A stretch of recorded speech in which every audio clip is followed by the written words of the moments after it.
and multiple people can download it. All right, we're recording, and here we go. I'm Isaac Morehouse, longtime Bitcoin fan, entrepreneur, lover of freedom. I've got three gentlemen here with me to discuss Bitcoin Cash versus Bitcoin SV. So guys, why don't you introduce yourselves briefly and let us know which of those coins you're more bullish on before we jump in. Steve, start with you. Hi there. So Steve Patterson. I'm a philosopher, an author. I've got a website, steve-patterson.com. Got a podcast, Patterson in Pursuit. I've been a Bitcoiner for many years. Wrote my first book on Bitcoin back in 2014. Just been involved in the space for many years. People in my family too. I've got a brother who's a co-founder of Open Bazaar. My wife was an early employee at BitPay. So I've just been involved in the space for a while. I'd say right now I am more bullish on Bitcoin Cash than BSV, and looking forward to discussing it with you guys. Awesome. Deryk. I was really hoping Steve was going to call himself a philosopher king, just a philosopher. But so I'm Deryk. I got involved in Bitcoin. I think it was 2013, I believe. I had running the Libertarian Club at the University of Michigan, and had the opportunity to actually host the first Bitcoin event, public Bitcoin event there, with Jeffrey Tucker. He came out and spoke, and with the what became the blockchain education network at the time. It was the College Cryptocurrency Network. Started writing a lot about Bitcoin after the Bitcoin Cash fork, after I had a car ride with Steve that convinced me not to give up on Bitcoin. And a lot of that writing ended up being pretty popular last year.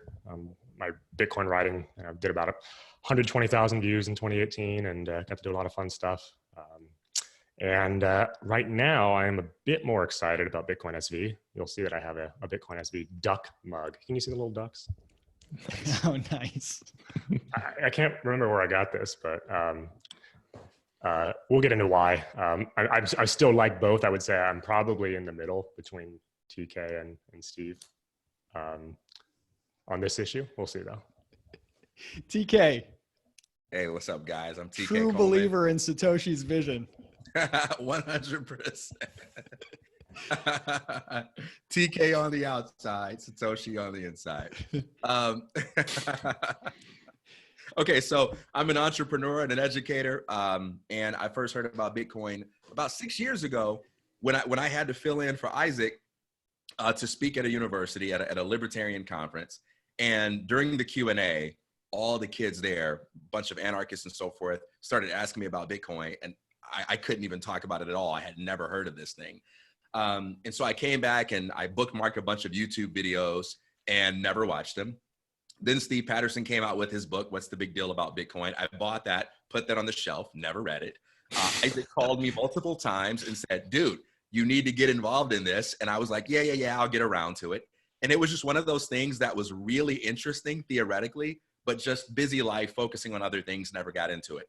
Then when we got to the all-time highs around like late 2017, early 2018, when Bitcoin went up like close to like 20G, I just felt like this immense regret, because it was literally the only time in my life where I did not pursue one of my weird, crazy interests. And it's that one time that it just like went really high up. It could have made me a lot of money.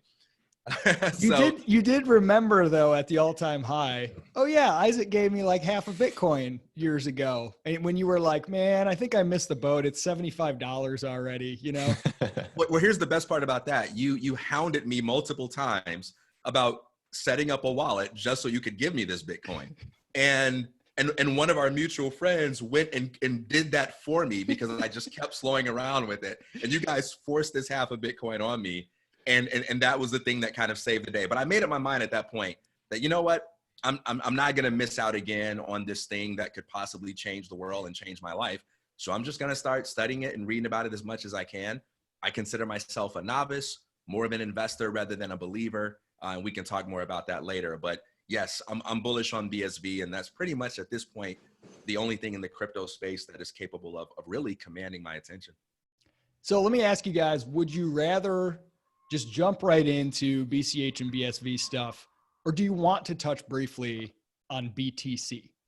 Why none of you are like BTC is the way, or a what do they call them? Toxic maximalists or whatever these days. Do you want to just skip over that, or do you want to touch on it? Well, I mean, I'm sure it'll come up in some capacity. Okay, let's dive right regardless. into BCH and BSV. Suffice to say, we're having this conversation because we're the most interested in those two versions of Bitcoin right now. And I will also say none of us, with the maybe exception of Steve, partial exception of Steve at least, are like technical people. None of us are coders anyway.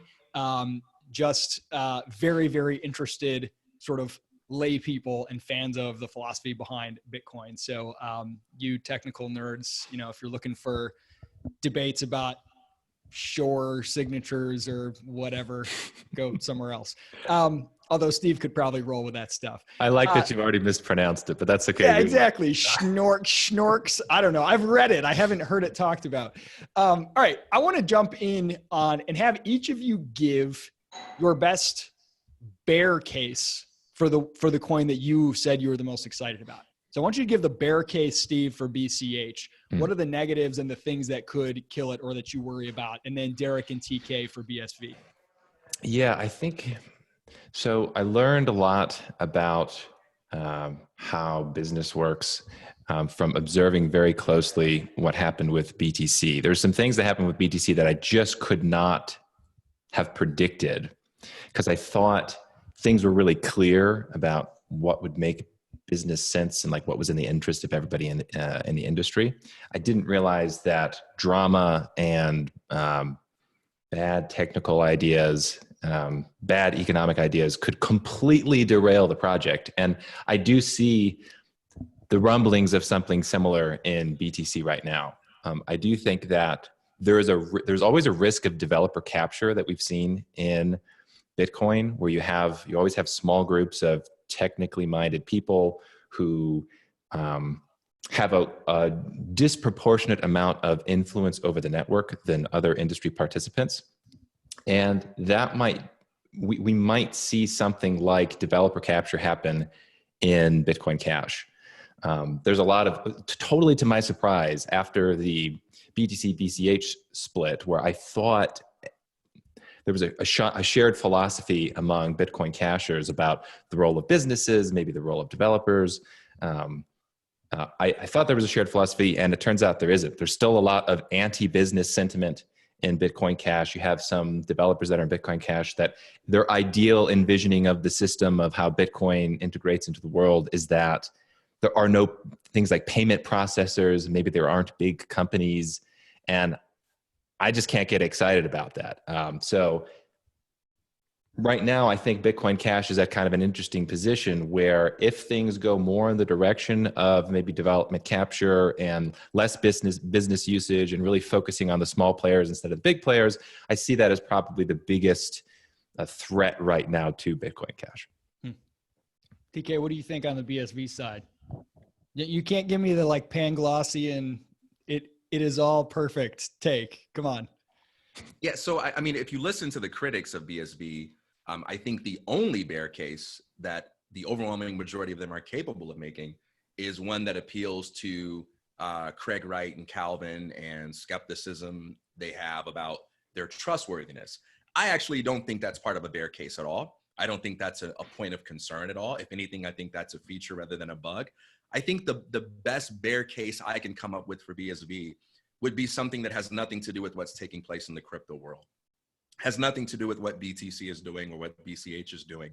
It has everything to do with what's happening in the real world that could affect adoption, right? So there are two blockchain battles we're having right now. One is the blockchain battle of like, how can the different versions of Bitcoin outcompete each other? But then that other blockchain battle, which is far more important, is how can we convince the world who doesn't care about all of these Twitter infights to even care about what we're doing enough to use it versus the options that they already have, which are far more user-friendly. And I think it's a race against time. So the bear case against BSV would be, even though we have the block sizes to take on a lot of transactions, we don't have enough time to onboard enough activity in order to be able to last long enough to be able to claim victory. I think that's a real problem. And I think way too many people take adoption for granted. Having the capacity for transactions doesn't mean we're going to actually get them. Yeah, it's funny, the taking for granted thing.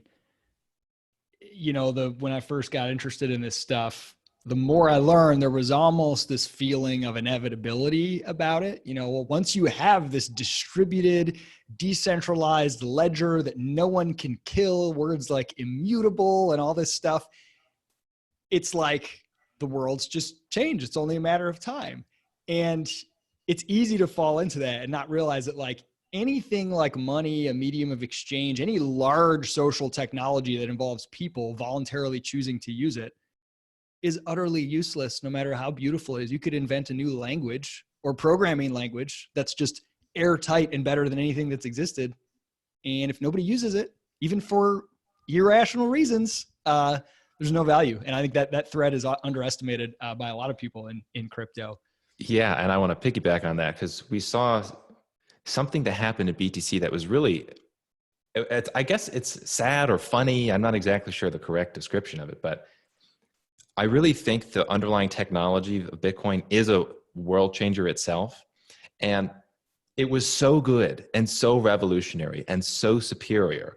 All that had to happen is not breaking it. Don't radically change the design of the system because it works. And it by itself, I think, had enough momentum where that $20,000 price that it hit would be nothing compared to what it would be in 10 or 20 years. All that speculation would be totally justified so long as you don't screw the damn thing up. And yet, for a whole myriad of reasons, it still got screwed up. So I also had the feeling of the inevitability, and then that kind of got smashed into reality when you got real humans making decisions where they don't see it that way. Deryk, I'm gonna get you in 1 second, but I can't. I think of this analogy all the time as somebody with kids. I feel like kids, we have this idea that, like, you have to force kids to learn, and it's this really hard thing to figure out. How do we make kids learn? Do we sneak learning into cartoon shows? And it's similar to how I felt about Bitcoin. If you just leave kids alone, they can't. Humans are like insatiable learners, and they will try learning so much it will drive you crazy. You actually have to beat it out of them and, like, put them into schools and create all these structures that make them hate learning. You have to proactively prohibit that. And that's kind of how I felt when I started to realize the Bitcoin stuff was getting all screwed up with the block limits. Like, all you have to do is not do anything to it. Deryk, what is your bear case on the BSV side? It's kind of a mix of what everyone else has already said. I think that I do think it's a race against time. And I think that every time we see a new Bitcoin fork, and I think we saw this with Bitcoin Cash too, and I sort of fell into the rosy thinking, is that, okay, this time around, it's all going to be great. We have the right tech. And now finally, we're just on the lessons have been learned. Yes. Yeah, exactly. And we're on the path to success, and, like, it's guaranteed. There's always this mindset in each of the Bitcoin forks that it's guaranteed. And I would like to see a bit more pessimism, to be honest, because it's been 10 years, or it's been, it's even longer than that now. And that to me is damning evidence. I mean, sure, it's still around, but how big of an impact has it actually had? I mean, certainly it's had some, certainly it's been interesting, but a lot of things have caught up to some of the value propositions of Bitcoin that did not exist at the time that Bitcoin was created. I mean, I can send money for free, right now. Now, I have problems doing that. Like, I had to send $1,000 to someone with Cash App the other day, and they, like, froze the account, on both sides for anti-money laundering things and stuff like that. So all of those things still exist, but I do think that things like transaction costs and transaction speed, some of those things, for a lot of daily use have been sort of solved at the level of sort of traditional payment processors. And it's just sad that, there was this window of time where Bitcoin had a value proposition that no one could compete with, and that some of that has slowly gotten chipped away as people have gotten distracted. So I guess, time to me is a huge one. I do think transaction volume matters, though I will get into maybe later on why I think that BitcoinSV might be slightly better positioned when things like the halvenings occur. Another one is, I do think there are reputational concerns. I mean, there's a lot of, as much as I don't think that appealing to the industry is the most important thing, I do think that BitcoinSV has taken some unnecessary reputation hits that will slow its development and looks shady to people who are potentially new investors. How important that is debatable, but it creates question marks, I think, for a lot of influential people. I don't think it was good to lose someone like Roger Ver, for example. I think that was a bad idea. I also don't really like the idea of betting against Bitcoin.com and Roger. I think they have a really good track record overall. That to me is a bear sign as well. To be honest, when one of the most influential people in the space has not sort of come over to BitcoinSV, that tells me something. And I guess the other one too is we need to remember, and I think sometimes it's forgotten, that this is still a social phenomena, whether it's in BitcoinSV or Bitcoin Cash. And as much as you talk about locking the protocol down, I want to see what that looks like in practice and whether that can actually happen in a meaningful way, because until then it's all talk. And there is a lot of talk on the BitcoinSV side, and some of it's really exciting and some of it sounds like talk. I think that pervades all the forks. This code is law idea I think it's really warped. It's like, yeah, code is law and everything will be perfect as long as no humans ever use it or interact with it or exert their will or rewrite the code, right? It's like constitutionalists who believe that because it's written on the Constitution, that's somehow a protection from real world actors who would abuse it. I think that's one of the dangerous things that's caused a lot of people to be lax about the inevitability of the technology on all the forks. Yeah, so it's dangerous on both, for all the forks. Right now in BitcoinSV, it seems like people are not as worried about it because there is this idea that they're going to lock the protocol down. And if that can happen in some significant way, then awesome. But let's come on. I mean, for me, saying the right things only goes so far in how much I trust you. It's because a lot of these right things were said in Bitcoin Cash early on too. And a lot of these promises in Bitcoin Cash were not kept. So let's see what happens before we go all in on this thing's going to completely dominate the world, is my opinion. Yeah, a couple notes on the locking down the protocol thing. I very much sympathize with the idea and the words. It's like, oh, that's a great idea. You don't want to just arbitrarily change the protocol and then break a bunch of businesses that are built on top of it. But the way that it's spoken about in BSV makes it sound like it's a technical thing that can't be changed. And that's just not true at all. At the end of the day, what BSV got right with the BCH BSV split is that the miners are the ones in charge who are determining what the protocol is in practice. So even if the rhetoric is, hey, we're not going to fundamentally change the protocol because it's locked down right now, even if that's true right now because that's the culture in BSV, if you imagine BSV grows and suddenly Craig and Calvin are 20% of the mining share of BSV, they can't magically ensure that the protocol doesn't change. It's still majority miners at the end of the day making that decision. So Steve, I wanted to go ahead, TK. Just a quick question in response to that. How would that be different from the concerns that are inherent in a 51% attack? I mean, if we're saying that the concern is that they would control most of the mining power and then corrupt the system, how would that be just different than what can happen anywhere? So I'd say it depends on how you define a 51% attack. This is actually an interesting question because it gets to what happened with the BCH BSV split, because there are people in the BCH community who see that split as a 51% attack. I don't think that's the right way to look at it. I think it's just a legitimate split that happened. It was framed correctly from the BSV side as a hash war, and it's just BCH won the hash war. Roger and Jihan put enough hash rate behind BCH where they got more hash rate, and so they kept the ticker symbol. But a 51% attack you can think of as it being malicious in the sense that miners don't confirm your transactions, or maybe they allow for some double spins at the chain tip. It's something like it's a majority of miners trying to actively break the usability of the network. Rather, if you have a 51% of the miners changing the protocol, it might be because they think to themselves, hey, this is going to be an upgrade. This is we're going to add some new feature that we like, and it just so happens to break other existing features. So it would still be a change in the protocol, but it wouldn't be an attack because you're not trying to destroy the value proposition of the network.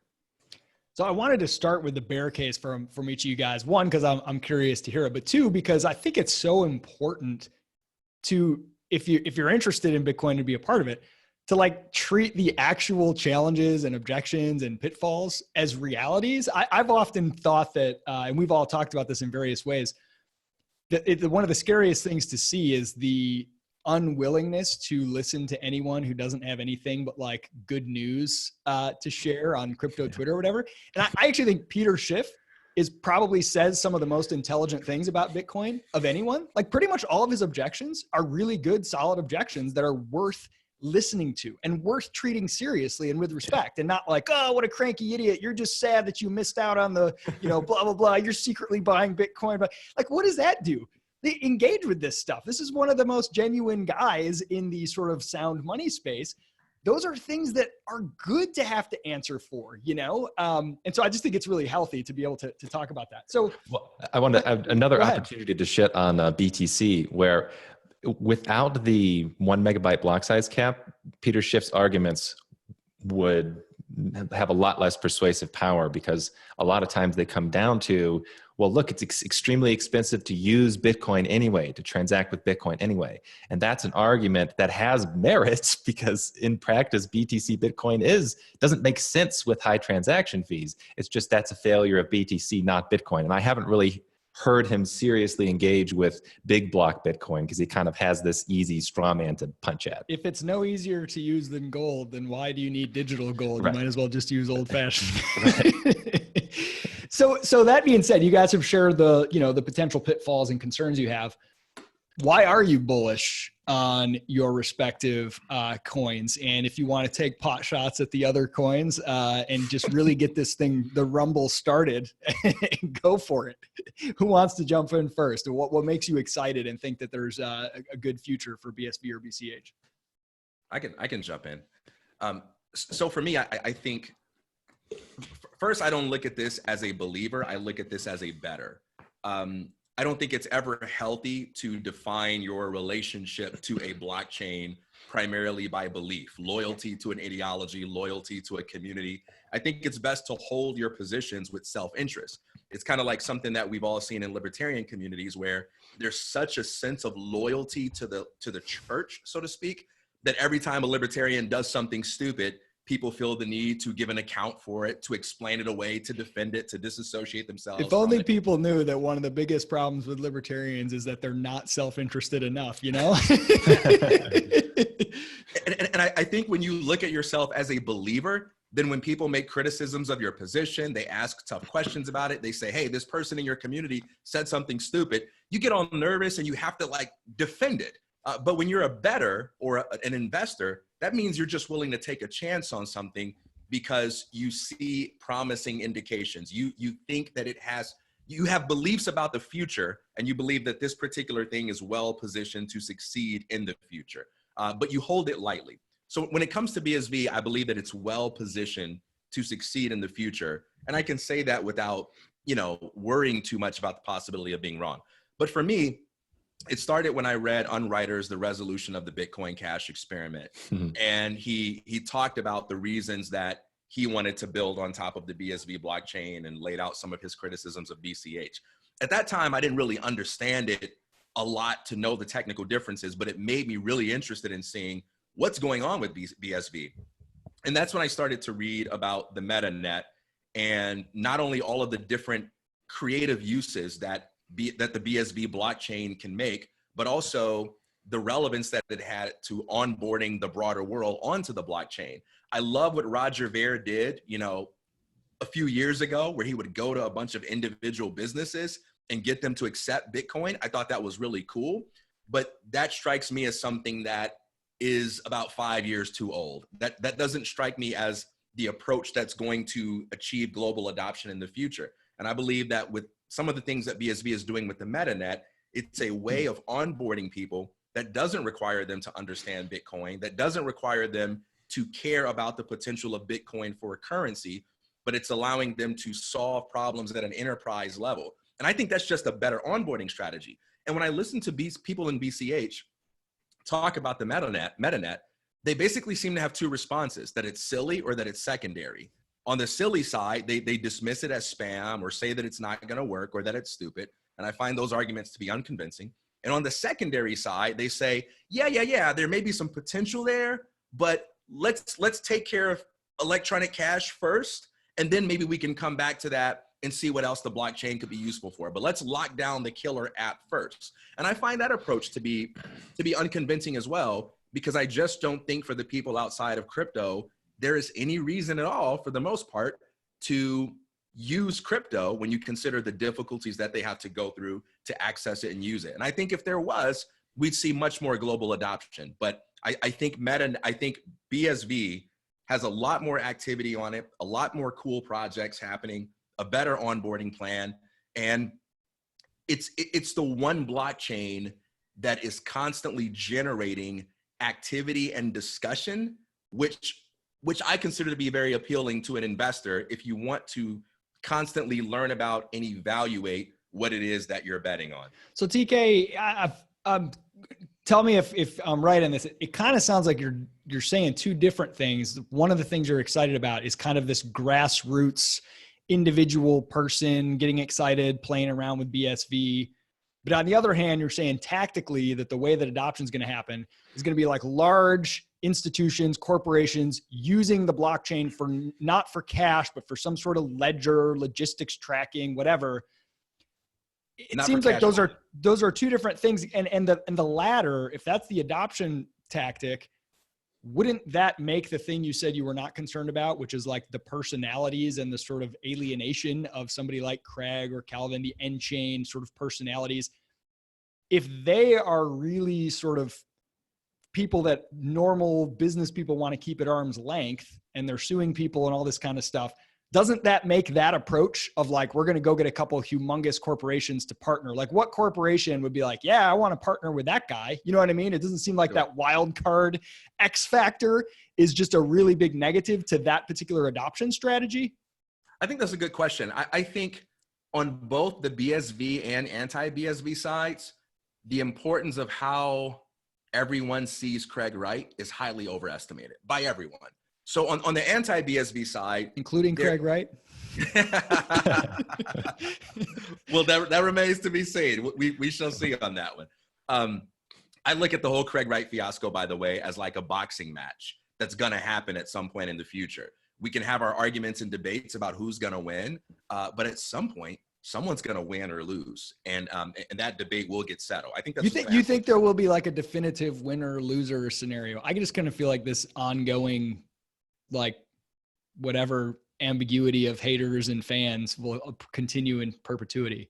So here's what I mean by that. So I think no matter what happens with Craig Wright, let's say that he just presented massive proof of having written the right white paper and so forth. No matter what happens, he's so polarizing that there will always be people who deny that he's Satoshi no matter what. I don't think anything can possibly change that.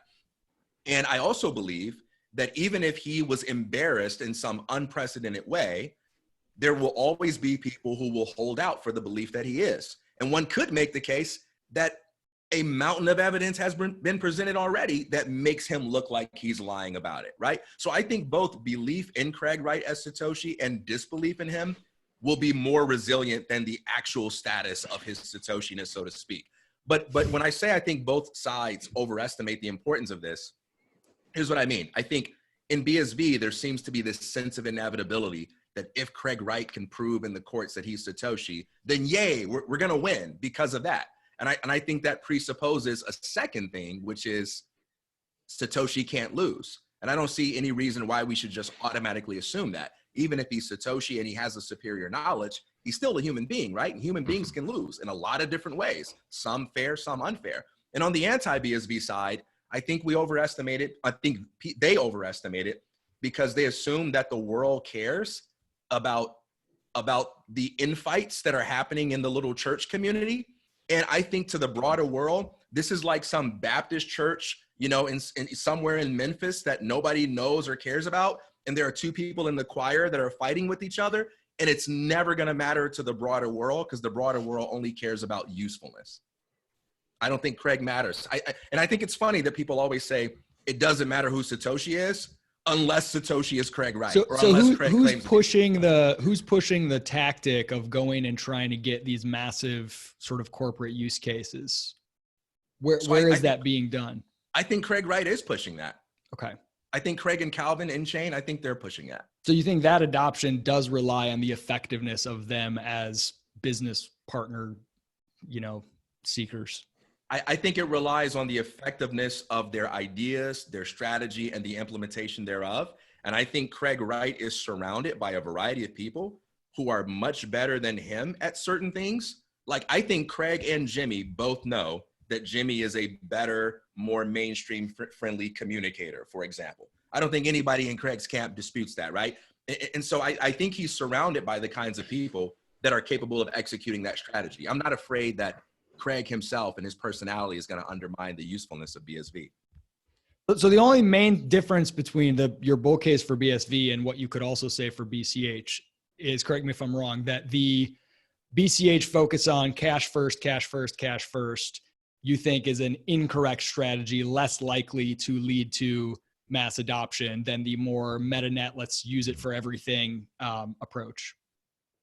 And I would add to that, with the exception of BCH's quest for anonymity, BSV can already do everything that BCH can do, and it is striving to do so much more that BCH doesn't even seem interested in doing. So I want to ask one question. When you're talking about the Metanet as there we go. I'm back. I froze up for a second. If you were talking, just pick right up. Yeah. So did I freeze? No. Okay. So if the Metanet is another use case, I think that's cool. Like, I totally agree with the idea of everybody should be trying to use the blockchain however they can in whatever way they think is best. So I don't agree with a lot of the ideas that are coming from a small group of maybe some developers in BCH that you're spamming the blockchain, and if you use it in a way that they personally disagree with. But concretely speaking, what do you mean by the Metanet? Can you clarify that idea for me? Yeah. So I would say the internet on the blockchain. So the internet on the blockchain. Or let me try to say it another way. I would say the blockchain as the foundation for information exchange, cloud storage, and cloud computing. Okay. So think about it in terms of, like, and I think this is an interesting thing in the way that people respond to BSV and the Metanet. I don't think anybody really had much of a hard time understanding Ethereum. And when Ethereum talked about this concept of a world computer, everyone was excited about it. And then I think all of a sudden, because Craig Wright, when BSV started talking about all that stuff in a much better way, it became a problem all of a sudden. But I would say it can be understood in a similar way. So is part of that idea that the data that is found in the blockchain is immutable, just like the transaction history is immutable? Yes. Okay, so this is where I immediately disagree, because this is one of those technical things that I don't consider myself a technical person at all, but I have a little bit of knowledge in this area, and I see it as undercutting some of the value proposition of the Metanet. So the way that data is being stored in the blockchain right now is through this thing called op return. Details don't matter. You just think of it as a bag that's attached to transactions. Now, miners right now are lumping together the transactions with the bag. And so they're kind of all there on the blockchain. However, in the future, it's very likely or inevitable that they're going to get rid of that bag and only keep the transaction history without the op return data.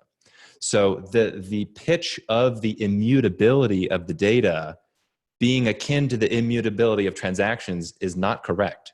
That's not what's going to happen, because you can't take out transaction history from the blockchain without destroying the blockchain. You can prune away the op return data without destroying the blockchain. And as the op return data keeps growing, if you're using it for uploading various things, it's inevitably going to be pruned. So the miners aren't going to be holding on to it.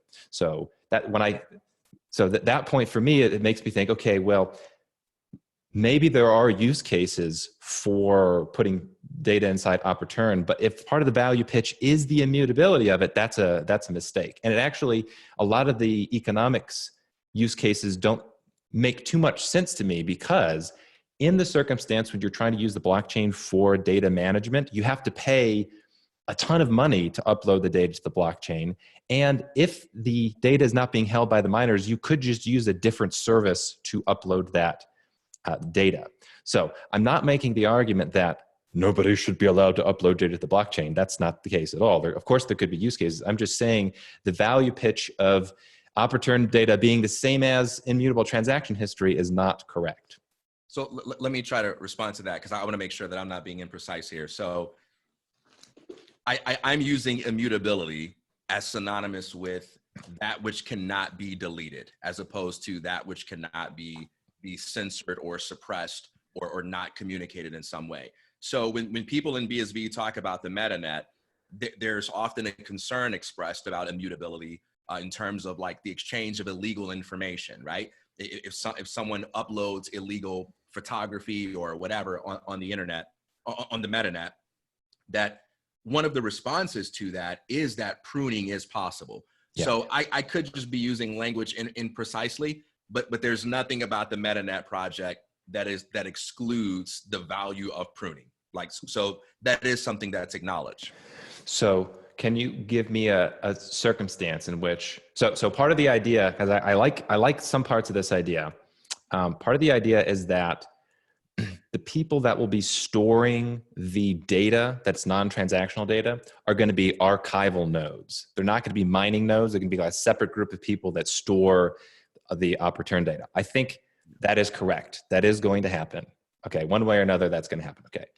However, if you're talking about large amounts of data and you're having non-miners who are storing the data anyway, why would you give data to a separate party to store after it's been put through the transaction mining process versus just giving it to that third party anyway without paying the mining fees?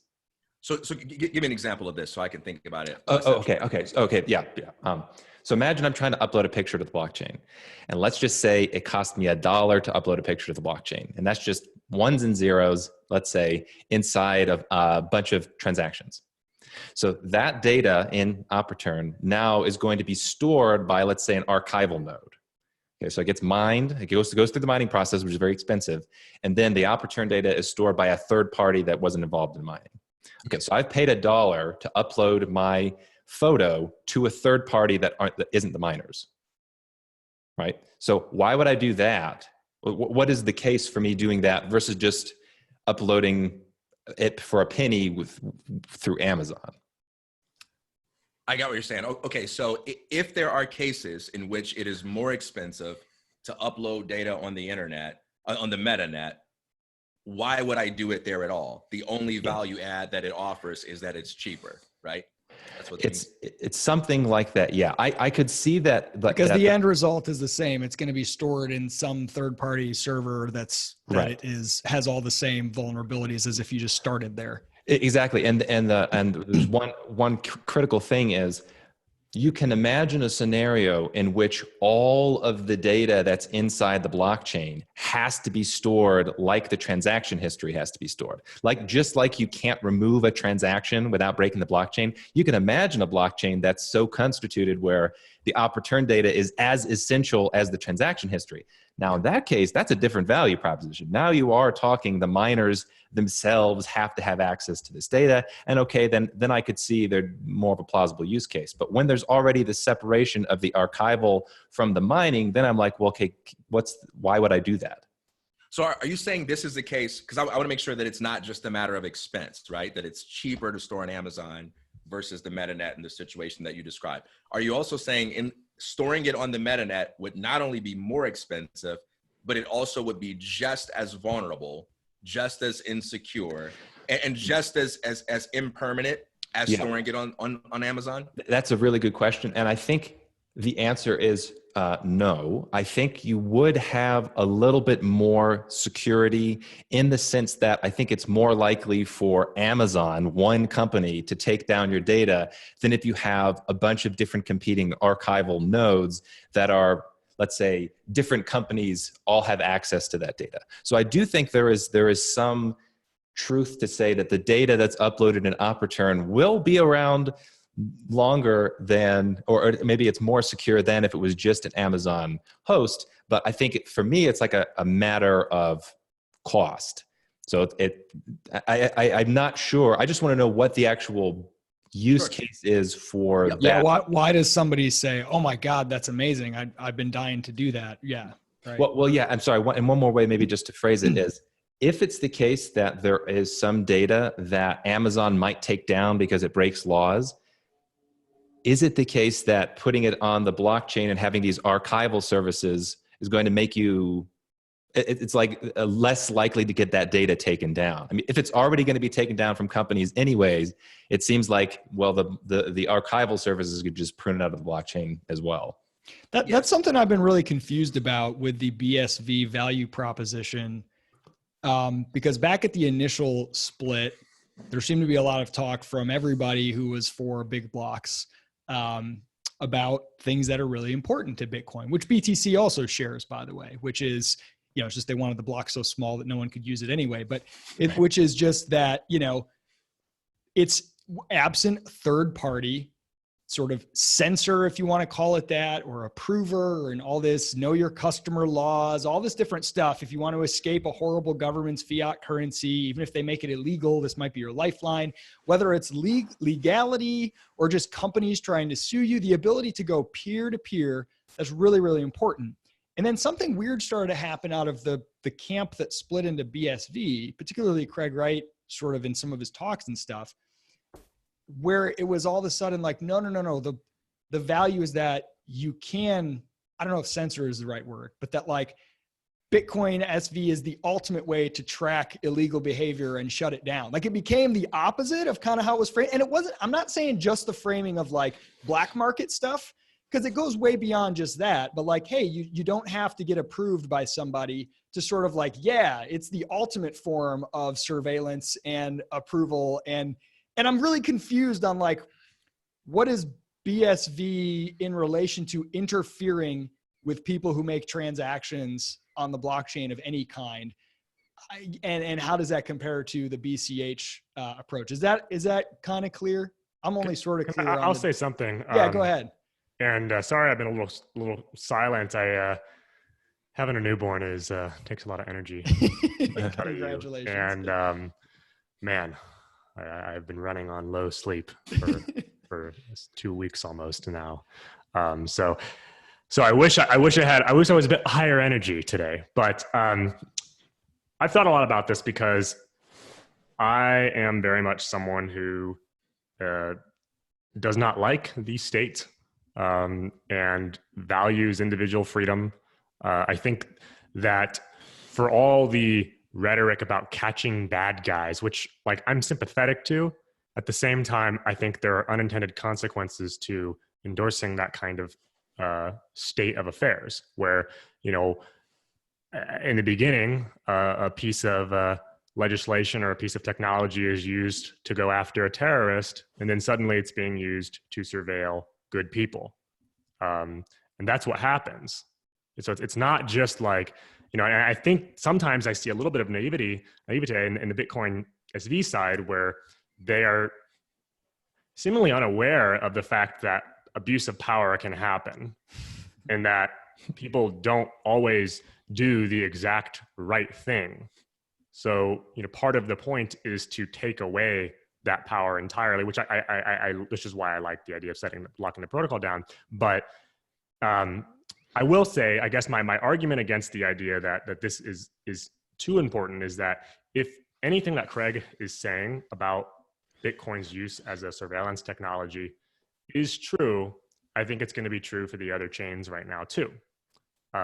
If it's not true, then I don't think it's even relevant. So it's more a statement of fact than it is a strategy or a plan going forward. Well, I can see it as a marketing strategy. The idea that, Bitcoin being branded as like criminal money is a dangerous path to take. I can see that.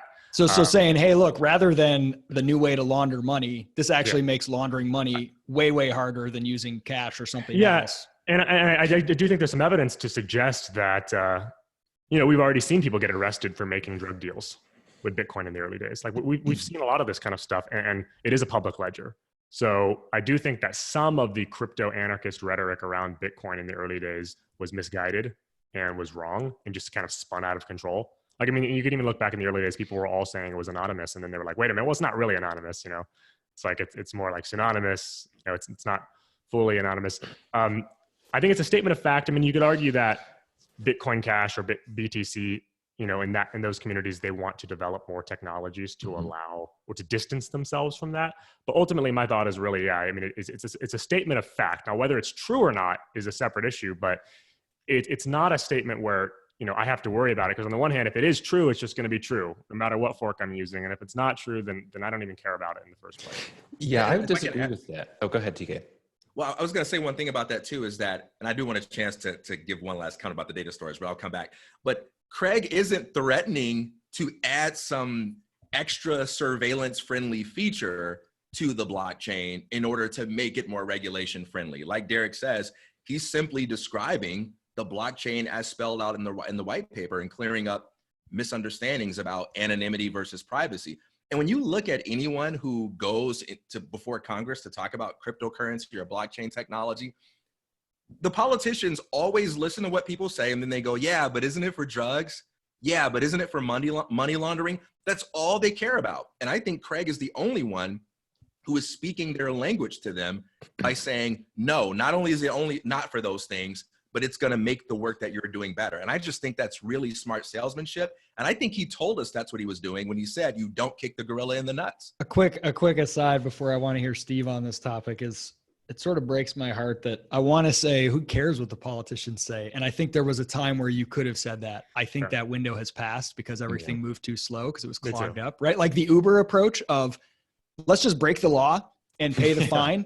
And if we do that for a year, by the time politicians get serious, our ridership will be so freaking huge that it'll be political suicide to try to shut us down. I love that approach. And I think Bitcoin was on that path. Yep. And with the exception of a few horrific martyrs like Ross Ulbricht and whatever, it was going to a place where it's like, you got to just get on the wagon now, politicians. And then it got hampered. And now there's been all this time. And now it actually does matter what politicians think, unfortunately, which I find sad. Scaling slowly is like an attack vector, is my thought. That's a good. Yeah, I completely agree with you, Isaac. And I think it's a damn tragedy that we've scaled slowly. And so there's a few things I want to say. First of all, I want to respond to what Deryk said about, and I think TK said this too, that if there are privacy concerns with BSV, then it's going to be the same on the other forks of Bitcoin. I don't think that's true for a couple of reasons. One is you have things like Schnorr signatures, which are already in BCH, which do affect privacy. But also you can imagine a circumstance in which the culture matters of the development community, and there's this new XYZ technology that's a really trivial upgrade. It actually allows for anonymity in a new way. Now, if the protocol is locked down from the Craig, the surveillance state defendant, then they're not going to get that upgrade. And they're definitely, I would think, would get it in something like BCH. So even if right now there's not a huge technical difference between them, in the future, I think there could be. And okay, so that's part one. I think that's valuable I want my money to have anonymity features. I really like that. And I like thinking as an investor, thinking, hey, the likelihood that in the future there will be an anonymity feature on one chain, one that works and is embraced, you feel like there's a higher probability that will happen on BCH than BSV. Definitely. Yeah. And that's where the crypto anarchist community, which I'm very sympathetic to, they got a lot of crap in that culture, but they also have a lot of good qualities. And I think that's one, even from a money, like if you think about it, creating the best money that people over the world can use, anonymity and the ability to money launder and wash your money, I think is great. Like, I think that is a good feature If we're talking of money. about a global currency, do you think Chinese people want a money that can be tracked for every transaction? Exactly. Okay, so that would just say that's kind of part one. I also want to talk about the strategy, though, because this is something which I was so disappointed that a lot of Bitcoiners missed. They missed the Trojan horse strategy. Like, I thought this was one of those implicit things that we kind of all knew what was going on. Bitcoin was created. It's this amazing technology going to change the world. People who don't give a rip about libertarian ideas are just going to be like, okay, this I'm going to use the. They're probably not even going to know they're using the technology. It's going to be on the back end. And once the world economy is already built on this incredible technology, oops, turns out that the supply is limited and it's not going to be artificially inflated by governments. That's the awesome Trojan horse mentality. That's like the ultimate agorist position. Amazing technology, everybody used, and it turns out to be libertarian. Yeah, this is not an ideological conversion campaign for adoption. Exactly. It is a real world uses. And turns out this thing has libertarian implications. Who knew? Exactly. Like, libertarians can have a lot of off-putting, I don't know, social qualities, psychological qualities to them, but they're right on some properties of what makes good money. So, like, actually hard money is incredibly important. Like, there's this thing that I remember a lot of the BTC people were criticizing Roger Ver because he got emotional talking about how important economic development was. And he was like, babies are dying because of the lack of economic freedom. And people were mocking him for him. It's like, no, that's totally correct. He's actually true. Yeah, exactly. So it's such a big deal. And I think Bitcoiners largely have missed the boat. So one more thing I wanted to say is, from the libertarian perspective, I am definitely hesitant about, I call it panopticoin. It's like BSV as a tool of the state for monitoring its citizens and making sure that everybody is playing by the law. I'm not too excited about that technology. I think it's kind of spooky. However, from a standpoint of, could panopticoin be the global currency? Yeah, I think it could. So from an investment standpoint, if you're trying to make a lot of money, to go the route of integrating with governments seems to me like a perfectly reasonable business strategy. And I think hardcore libertarians could probably justifiably be afraid of the Bitcoin that is big block Bitcoin and integrated into governments, because that is a real threat, both economically, because if they manage to do it, it's going to beat the other coins. And I think, politically that. And I guess, would you say, Steve, like, and I've heard people say this, and I know this is playing with a whole bunch of theoreticals on top of theoreticals, but yeah, Steve, you're right. But the trade-off is worth it if you get sound money that can never be inflated, and the cost is financial transactions are 100% trackable in every single way. Yeah. I don't know. I've talked to some people about this who have theorized about the in-game scenario. If you go read The Creature from Jekyll Island, you'll start to be like, inflation is literally the root of all evil, and it must be stopped at all costs. But it is. And this is why when I hear Craig talk about some things, like his earlier Craig of 2015 is a different Craig of 2019. He wasn't talking about the government integration. He seemed much more libertarian. I wouldn't be surprised at all if it's like the Manchurian Candidate approach, where he's just decided, okay, the way we're going to make global Bitcoin to get the world on the hard money standard is we're going to make a deal with the devil and start getting integrated into states. I could totally buy the idea that that's what's going on. Steve, is it possible that panopticoin could be Craig's Trojan horse as well? Yeah, that's what I'm saying. More like a Trojan nuclear warhead, Hey, we'll give you this gift, this really powerful weapon. Oh, but we snuck in some liberty in the middle. So I want to say something too about the surveillance, because I agree. Like, I think it's spooky now that even governments are trying to move away from cash and make it like, like for example, I don't even know if I want to say what I had to do, just in case there's IRS issues.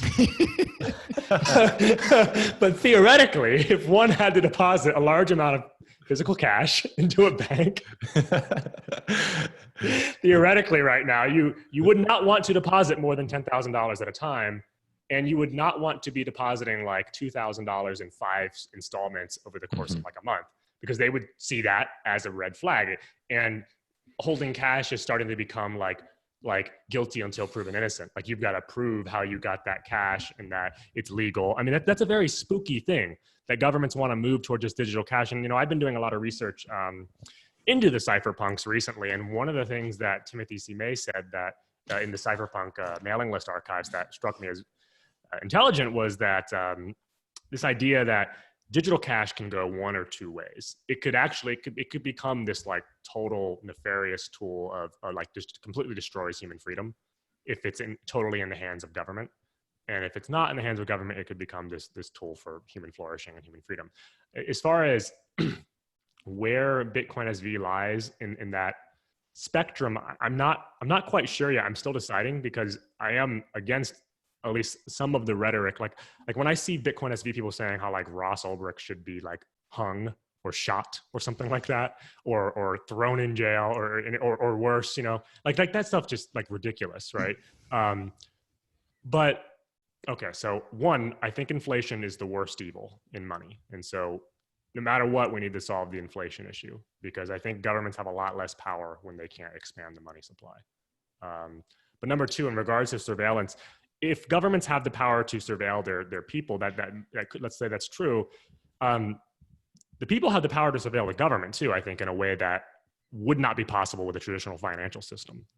And that to me is powerful and is not being talked about enough. The ability to actually hold government accountable by looking at where the money is going, by anyone being able to audit anytime where the money is going. That to me is a huge step and a huge improvement in human freedom.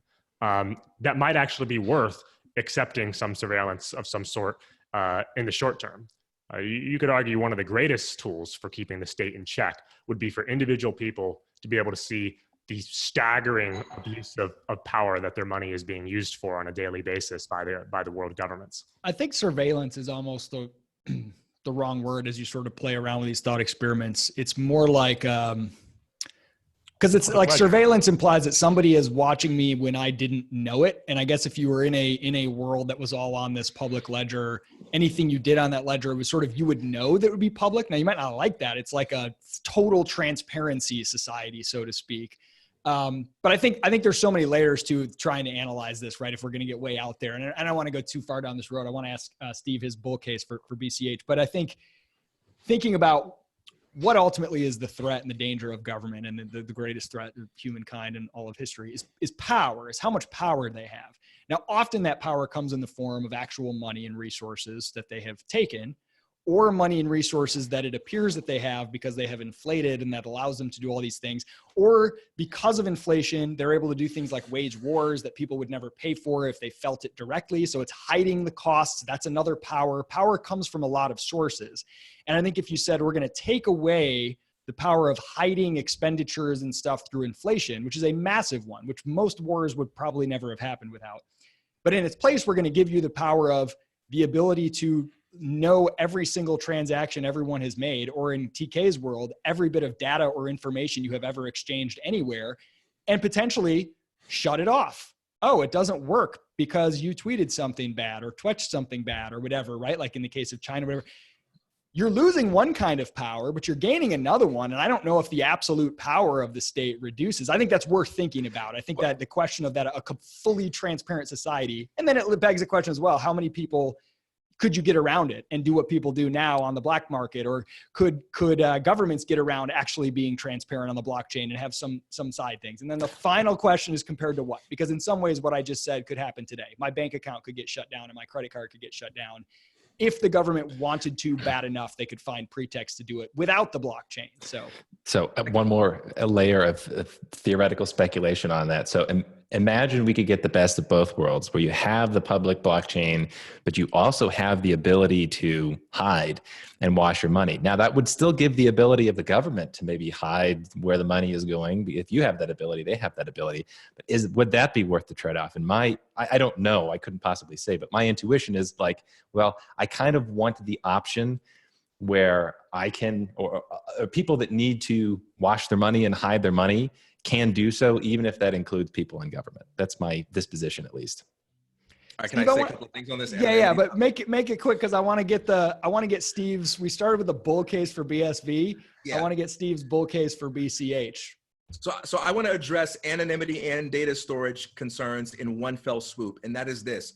I think it's a fallacy to think that just because the blockchain can do some very important things, that it needs to do everything. There will always be options for us to both exchange and store value and information outside of the blockchain, as long as the physical world and physical resources exist. Blockchain is not the elimination of privacy, private enterprise, centralization, or individualism. So whether that's us exchanging bottles of cologne, physical goods like real estate or jewelry or anything else, we can exchange and store value and information outside of the blockchain. Secondly, there's a distinction between the statist sounding rhetoric that is often used to argue against anonymity by people in the BSV community and the mere existence of anonymity itself. There is an anarchist case that can be made against anonymity. And in the recent Hotep debate, for instance, where you saw Kurt and Connor go up against Peter McCormack and Shinobi, I think Connor and Kurt actually made some convincing cases for why anonymity actually benefits governments more than it does individuals. You don't have to agree with that, but I just want to make it clear that choosing to accept BSV does not mean choosing to embrace being a statist about the anonymity debate. Yeah. Yeah, I kind of see it more as a, given the things that we value, like probabilistically, which chain is most likely to achieve those outcomes. And one of those is make money because we're investors. One of them is global cash free from inflation. One of them is more freedom for the world. You know, there's a lot of different things, but that's kind of where I see the debate. Steve, I want you to tell us what makes you see sunshine for BCH. So before I do, I want to respond one more time to TK because it made me think of a great analogy with regards to the data storage thing. So, okay. I think everybody here would agree that if you think you can make money by uploading data to the blockchain and op return, and you have some business model where it makes more sense than if you were uploading stuff to Amazon, use the blockchain. Like, that's awesome. Try it out, go for it. And that's important, I think, to state that we can't have gatekeepers for how you use the blockchain and how you don't use the blockchain. But that happens in BCH a little bit right now. It does. I agree. We're gonna crap on Steve's bull case after he makes. I wanted to preempt some. I crapped on the BSV bull case. I'm ready for both. Okay, but here's the analogy. So in Ethereum is this cool technology. Smart contracts are a cool idea. And I'm sure there will be some real world use cases for smart contracts. And you can do that all on BSV and it scales. That may be true. Let's say that that's true. I'm not convinced that there are a huge amount of real world use cases that are going to save the blockchain because of smart contracts. Smart contracts have a lot of appeal to technically minded people who are like creating these cool complex systems, and they use phrases like code as law that probably doesn't actually relate to the world. So like Ethereum as a project is really neat, but Ethereum as a project that could be like digital cash or where there's going to be some gigantic use case for Ethereum, it's just not clear to me. Okay, I think it's the same thing with the uploading data to the blockchain in op return on BSV. Cool idea. Like, I'm sure there are going to be some use cases, but the idea that this is the killer app, I just don't buy it. I don't see it anywhere, and it's hard for me to envision what that would be. I have a friend working in a Bitcoin company. He had a great quip once where he said, "Ethereum, everything about Ethereum is awesome except for the scripting language." In other words, everything about Ethereum is awesome except for like smart contracts. Like to the extent Ethereum resembles Bitcoin, it's great. To the extent that you're trying to make these complex smart contracts, it doesn't seem like there's a huge value proposition there. One thing funny on the smart contract thing, I think it's easy for people who are really into this stuff to be blind to the world around them. So I've had people be like, oh my gosh, fractional home ownership. This is an amazing application use case. They don't know that you can do that right now. Like, yeah, there are certain legal things and whatever, but if you're talking about circumventing the law, now you're talking about a different use case for Bitcoin. But like most of these things, people aren't aware that contract law is actually pretty flexible, pretty innovative. There's a lot of stuff you can already do in terms of smart contracts that I think is just sort of missed. Like this assumption that you have to put it on the blockchain to be able to divide ownership of a house into more than one part. Exactly. And this is the case with a bunch of stuff in Ethereum. It's like, okay, so we've got the global computer. Okay, what do we use the global computer for that we can't actually just break up on individual computers and maybe network in a cool way through something like a blockchain, but you don't have to have one global state computer. It's just, I mean, it is cool.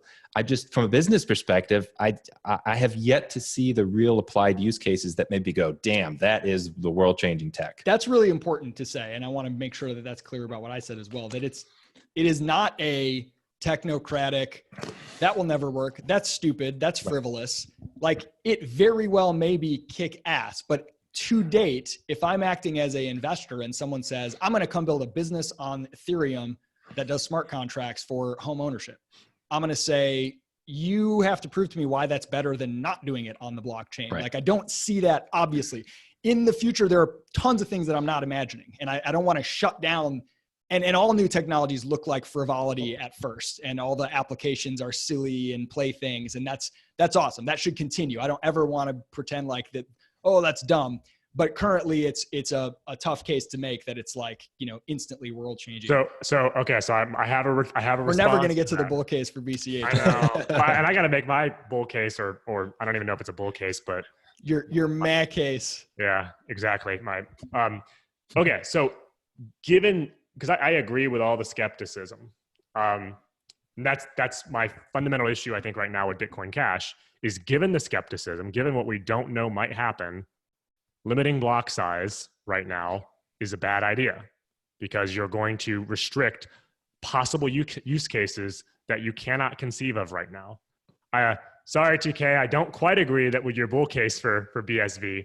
I have a different one, but I think fundamentally restricting the block size is where you get into a situation where this stuff never happens because it never can happen. We end up in a unseen kind of situation.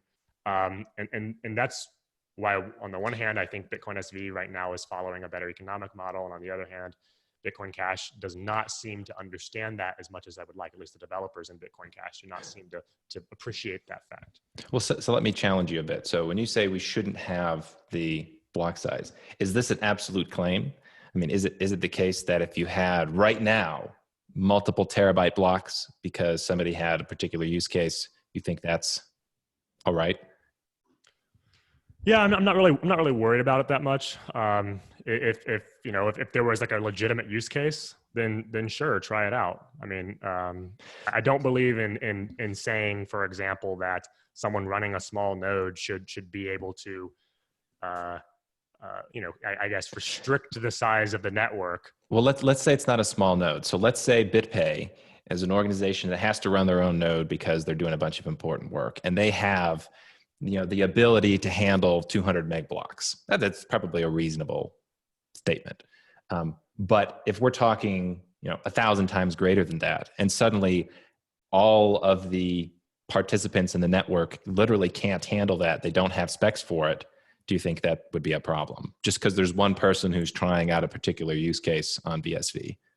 Yeah, I mean, I guess the devil in me just says, yeah, go for it. And short-term pain is not the biggest issue. Move fast and break things. Like, why not open up the technology and see what she can do? That. I think we've already tried the alternative and it hasn't worked. Bitcoin has not gone where we want it to go. And I think part of that is because of this mindset restricting it. That is one thing where you feel a lot of fun and energy on BitcoinSV. And I think it almost helps them, the fact that it's not in any exchanges and hardly anyone's like using it outside of fans of SV, because it sort of allows you to be like, just push the boundaries and use this thing. And if it breaks a couple nodes and whatever else, good. Let's better to learn it now.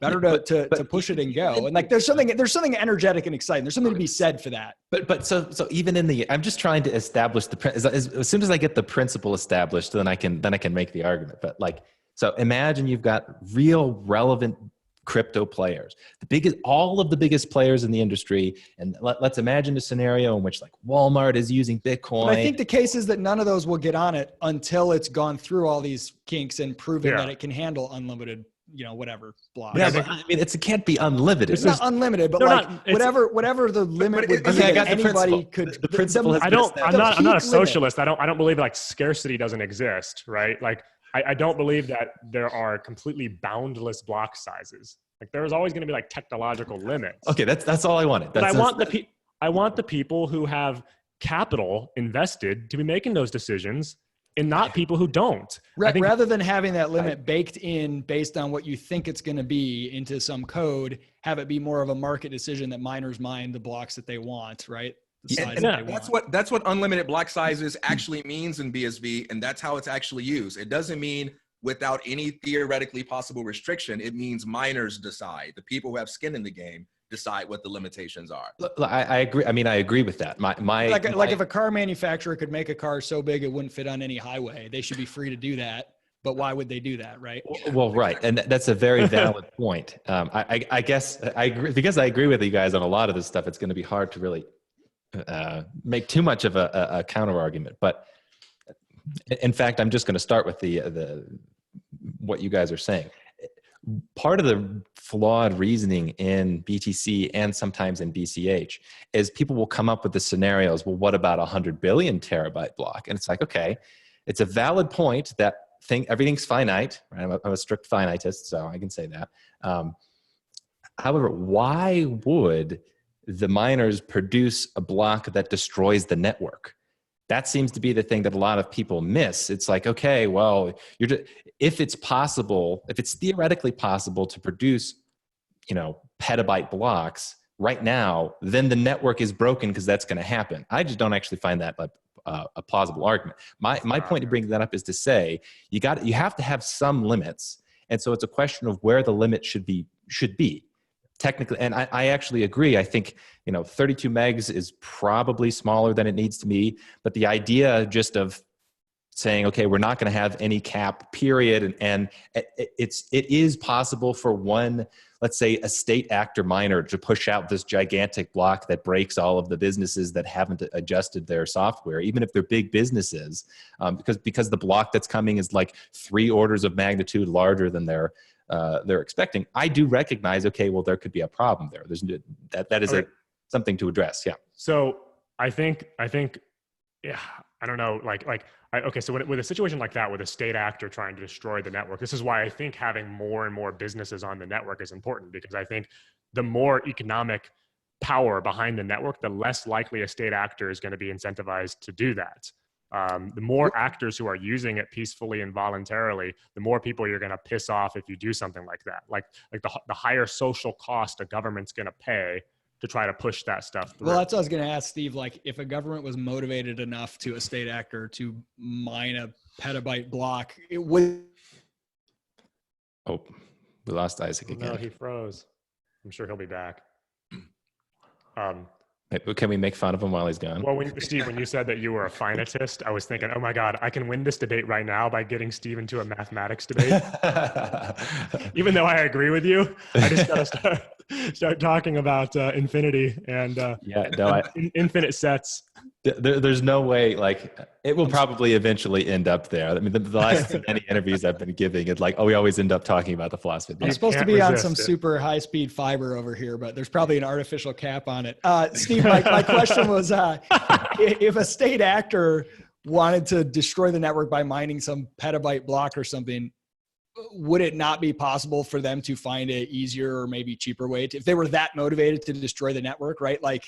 That's what these things are sometimes analyzed in a vacuum, as if there's not currently a way for somebody motivated enough to destroy Totally it. agree. Yeah, I think it depends on the network construction. I'm not sure if that would be the most efficient way of destroying the network, but that's a totally valid concern, especially. But it's another concern, yeah. Yeah, it's especially true for minority hash rate coins. So right now, BCH and BSV have a fraction of the hash rate of BTC. That is a huge potential risk, not just for state actors, but for BTC miners who don't like the minority chains. So I'm frankly shocked that one or both of them haven't been taken out by BTC miners. I'm frankly shocked. To me, if I'm a BTC fan, that's a big embarrassment to me. Honestly, that means that the miners don't love BTC all that much. That's what it is.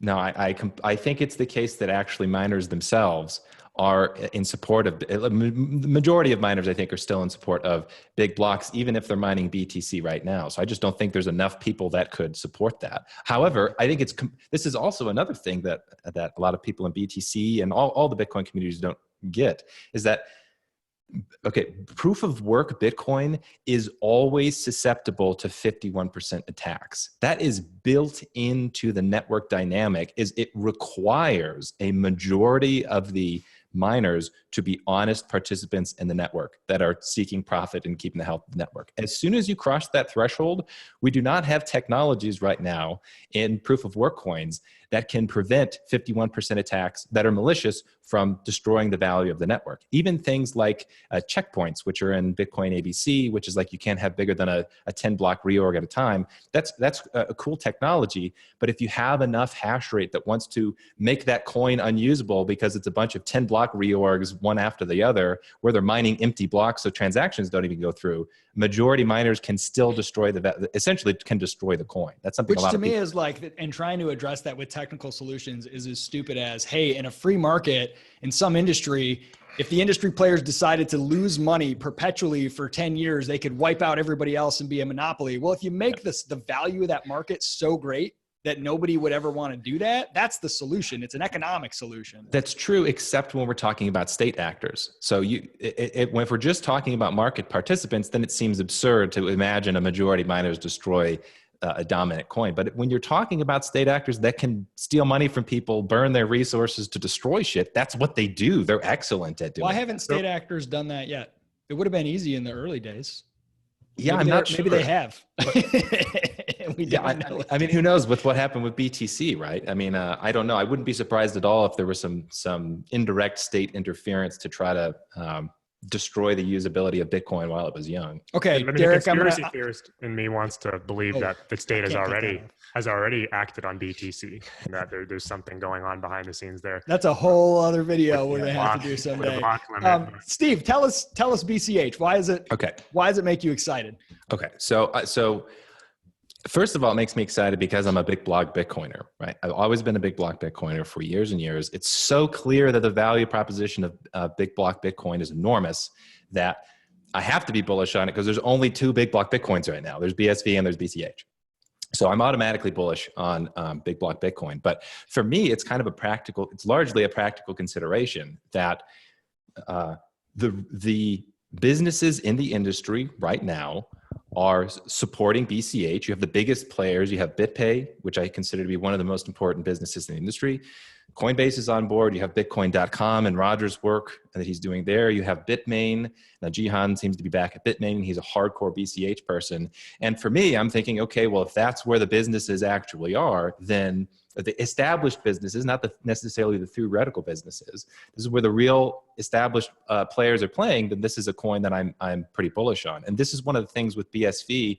I think it's exciting that there are a lot of new players, speculative companies coming up. Like, that's cool to see. But are there any profitable businesses right now that are using BSV for anything? Like, for me, if the answer to that is no, then I'm thinking, okay, well, I'm a big block Bitcoiner. There's one that's being used that a bunch of people are on board. So that's the one that I'm bullish on. So it's not a technical superiority thing. It's look, there's more people using it. There's more legitimate people using it. There's more hash behind it, whatever. Where are the profitable businesses using Bitcoin Cash, though, like exclusively profiting off Bitcoin Cash alone? Because I can see Coinbase profiting, but Bitcoin Cash is not the driver. Bitmain, Coinbase, BitPay are all multi-coin. Yeah. Yeah. I wouldn't say exclusively, but Coinbase has not integrated BSV. And this is where in the industry, it unfortunately is the case that a lot of these social relationships matter. So if BSV is not going to be integrated into Coinbase forever because Craig said some nasty things, that's important. I mean, Coinbase is still the most important, I would say. Enterprise sales is not about dollars and cents as much as you would think it is. Exactly. And you wish it were, but it might not be the case. So I'm not sure that all of the bridges that have been burned are trivial that they've been burned. I mean, part of me appreciates, like, I'm a big fan of Ryan Charles, and I have been forever. BSV without Ryan Charles looks a lot more questionable, but the fact that he's on their building makes me think, okay, well, this is obviously something legitimate because Ryan is a good thinker. And I think if any company looks most promising long-term on BSV, I think MoneyBitten and the stuff Ryan's doing is awesome. Wow, I just had a gigantic, the train fell off the tracks. BCH, business adoption, real businesses, are they making a profit? Yeah. So I think the fact is that the relationships have already been burned in BSV, and I'm not sure that that can be overcome. But like Ryan talks about, it might be possible that all of these pissed off businessmen in crypto can be irrelevant. Like it could be possible that BSV builds a new industry from scratch and has all of the on-roads and the new exchanges, and it's got its own payment processors. Like maybe they can do that. I'm open to that idea. And I like when Ryan says stuff like that. It's like, okay, I like that he's thinking maybe everybody in the current industry is irrelevant. Man, there's something beautiful about the idea that the success of crypto is not contingent on the crypto community and ecosystem. No, I love that. It's screwed up. I completely agree with that, but I'm just skeptical. I'd like to see it. Like, let's see what can actually happen. Steve, I would say I don't look at this notion of reaching people outside the crypto community as like a consolation prize for BSV being delisted. I think that's the necessary approach to take for anyone to win.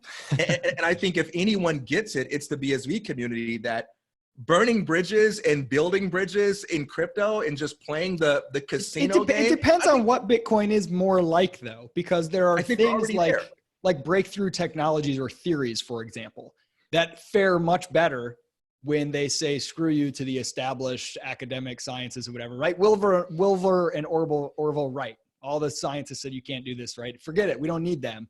We'll go out there and commercialize this thing. But there are other things, new technologies, networks, communities where, and you'll hear this in startup world, the early rabid fans, you get them, and if the people who care the most about it and dedicate their lives to it hate you, how can you expect anybody to build on this thing? And I don't know which one of those it's more like. So I think Bitcoin is that one, but I think we are well past that stage. I think we have gotten all we're going to get towards global adoption from sheer loyalty from the crypto community. I think we're maxed out on that. That may be the case, but if the early adopters hate you, that might be a bad sign as well. So when I say I think we're maxed out by that, I think the early adopters are now irrelevant for going any further than where we're at. It's possible. I mean, I think that is possible. I want to see more evidence of that before I'm thinking, okay, BSV is so strong that they're just going to destroy the entire existing crypto industry. Steve, what did you think of the recent, I've seen people tweeting charts that BSV surpassed BTC and dramatically surpassed BCH in daily transaction volume. Right. So did that sway you in some way? No, but here's why. It could, but here's why. So there's a few other pro BCH and kind of skeptical anti BSV points, and that's one of them. Is it's misleading. So blockchain usage is the right metric to determine the health of the network. Is it actually being used? That's the right question. However, when you dig into it, the metric is that people are promoting recently isn't just the size of the block, because you have to look at who's actually using it and for what purpose. You have companies like WeatherSV, which is pushing out. I mean, I was watching some of the transactions on the blockchain. It was like over 50% of the transactions in the blocks were from one company that's pushing data to the blockchain on a completely speculative business model. Maybe it'll work out, maybe it won't. But that tells me that, okay, this is not organic usage outside of two companies. So you might have 10, you might have 50 completely speculative companies that are pushing in a gobs and gobs amount of data to the blockchain, thinking maybe this system will work. And that doesn't necessarily mean that in the real world, it's creating value for businesses that are profitable. So I don't think that's the right metric. I think actually I was looking into WeatherSV a little bit more, and the guy actually acknowledges it's kind of proof of concept. Yeah. Like we're trying to show the industry, hey, look, you can use the blockchain to do these things. That's cool. That's a great signal. But that doesn't tell me that it's just organic industry growth. TK, would it be fair to say that's exactly what excites you about it? That if the proof of concept proves out, and this is a viable business model, getting one business to push out a bajillion transactions is a much better adoption model than Roger Ver getting 10 hot dog stands to try to accept BCH, because you can get this mass amount. Would that be fair? Absolutely. And this to me is similar to your experience when you first started Praxis. You don't go from having this concept that most people have a difficult time understanding to having 100 users overnight, right? You find those 3, 4, 5, 6 people that are early adopters that kind of believe in the ideology, that want to help you prove the concept, and that are willing to stick with you while you're still working out the kinks along the way. And I think BSV is doing exactly that. So while everyone else is focusing on getting listed on Coinbase or getting Binance to love them, BSV is saying, forget that. Let's double down on a niche market of people who see the value for storing information on the blockchain, and let's build from there. But I think Steve's argument is that there's what SentB is doing, what Peer Game is doing, all of these different activities that are on the blockchain, they are generating transactions. And I don't think people are celebrating them because it's like, yay, we won the game. But this is exactly what we need to do. And while everyone else makes fun of this, we're building more of it. Steve's argument seems to me like, but there's a qualitative difference between these transactions, that at least there are some on BCH. How many, it's hard to know, but there are at least some transactions that are happening because people are actually making money off of the use of it as a long-term viable business strategy. Whereas everything on SV currently cannot continue if it doesn't start to actually turn a profit. Right. Yeah, so but are we talking about like a hamburger restaurant in Greece that's using BCH? What are we even talking about? No, I mean like BitPay, for example, they actually do a lot of legitimate business, and I know they use BTC probably more than anything. Yeah, but for BitPay, we have on the BSV side, we have SentB and the work that they're doing on international remittance payments. But nobody's using it as Steve's argument. Yeah, exactly. Except for fans using it as experimental. It's a startup, which is cool. It's a startup. And I actually agree with you from a marketing perspective. BSV is doing a better job at this than BCH. This is something I hope will change in BCH. Like if I know that if Weather SV, there's a reason why Weather SV is on SV and not on BCH, because they would be hounded out of the community by a small group of developers that wouldn't approve of that use of the blockchain. That's a huge problem. It's a huge problem. It's a huge marketing problem, but I'm optimistic that we're going to be able to fix it. So I guess my point is, from a marketing standpoint, yes, it's a good signal, and the pushing out these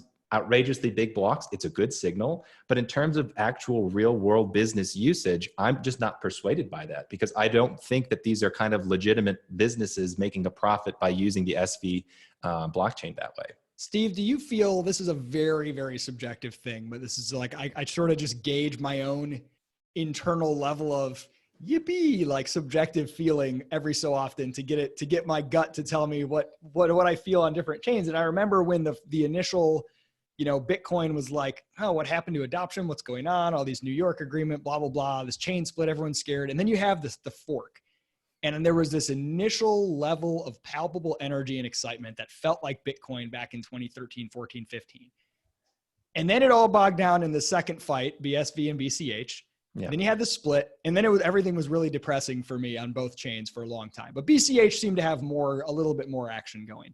Somehow in the last, I don't know, set of months, there is a palpable energy on BSV, and it's not just the weird cultists who are like, Craig has a plan, he's going to win in courts. I mean, people who are like Unwriter and the people on Twitch and whatever, Weather SV, whether or not it's going to pay off in the long term, they're like loving it and playing with it and building it. And when I look on the BCH side, it seems like there's less and less of that as each month goes by. Roger is like the last man standing. From a cursory glance at Bitcoin Twitter, it's Roger with videos of getting shop owners to accept it, which is freaking awesome.